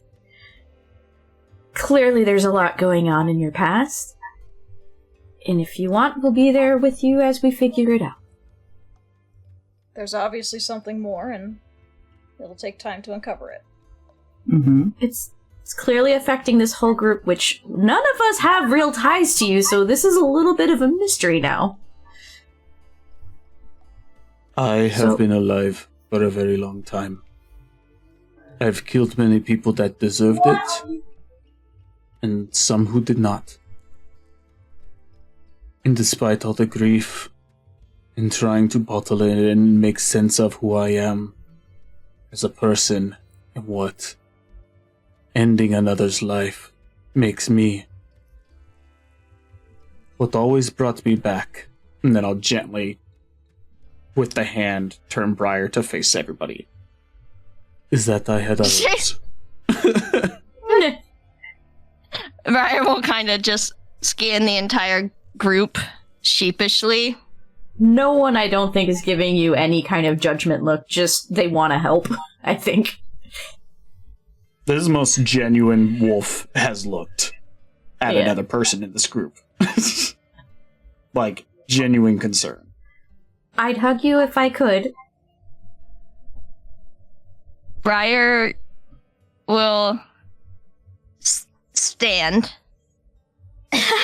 and she's gonna turn back specifically to Wolf and just kind of gesture a hug in the air. Oh, Briar! Well, I'll take the damage. Thank you. It's an air hug. Pat. Wolf's hand will kind of raise up and pat her on the head and tussle her hair a tiny bit. She'll give just the weakest little smile.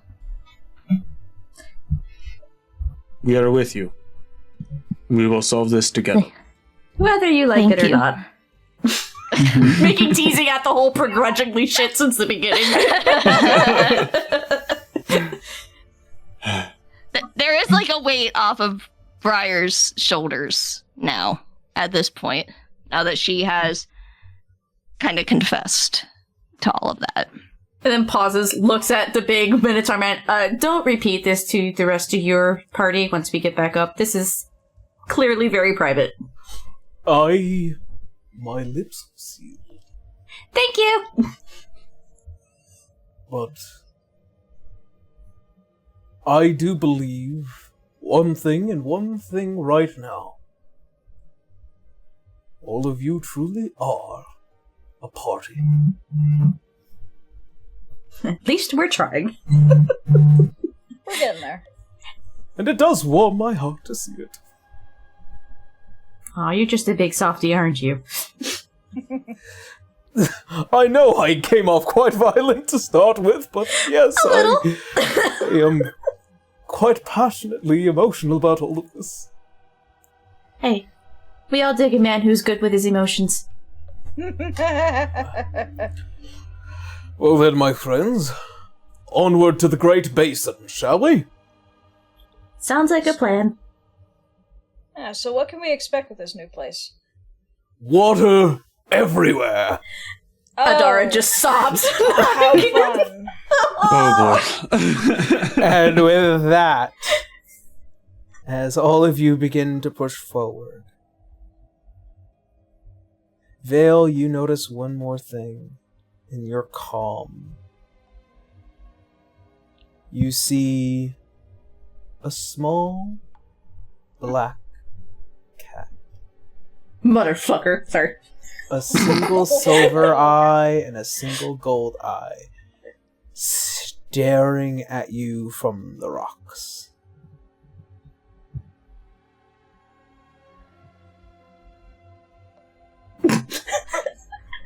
towards that motherfucker.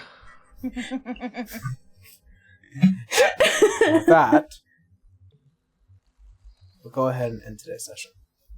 Yay! Good session, y'all. Yeah. Thank you for DMing, Yarrow. That was fun. Yeah. Yes, it Big was. feelings. Thank you. Yeah. This was going to be I wanted this to be a wee bit of a Briar episode, as I had kind of prepared a number of options here. But kind of brute force that name thing. yeah. So Yeah. Holy shit. shit, man. The quick way I can explain this: you made a deal with the Fae. Whether you knew it or if you mean not, what? you made a deal with a Fae. Way to go, Wolf. What? He's an archfey. Whoa. Oh, wait. Yeah. Oh, They oops. promised you- Did they make a deal? Yeah. Wait, what deal did I make? You re-listen your character arc. I'm gonna have to. I'll have to go back to that too. It was because, not presented like, as a deal if it was. Oops. did he say something like, don't tell anyone you saw me or something? I shook don't his hand. remember. When you shook his hand, pretty much you asserted the truth that he is a ghost. Oh, Damn it, Wolf. Fuck. I gave him that name man. because he didn't want to give him one. I was just trying to be nice. Dingleberg. he is a ghost because he's fucking dead. He is like a ghost. But we have so much more to reveal as time goes on. But for right now... The water level, really? Yeah. The funny thing is, later on, I plan to have you guys come down exactly the same way. Wait a minute. The water Wait a minute. temple. Are we gonna see the giant octopus again? Maybe. No, he went down. You guys are going up. Oh, okay.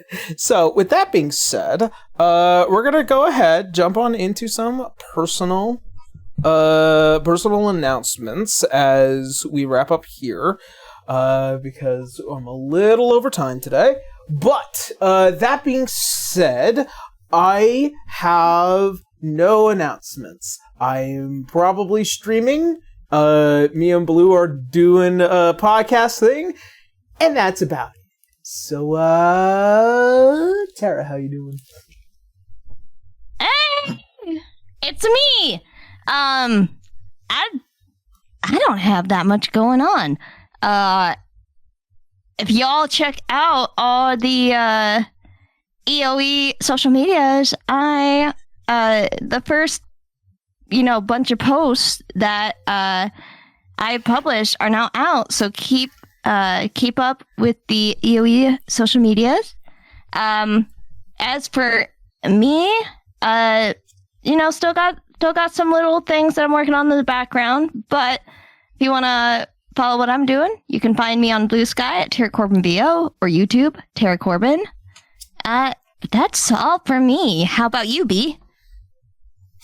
So I don't really have that much going on either, except for that you can find me on Blue Sky, and I don't really do X anymore, so we're gonna nix that. But you can find me on Blue Sky, and you can find me on TikTok under Pastel Werewolf. And on Monday nights, I play Palia on stream on Twitch with Hollow Fae. And that's it. What about you, Blue?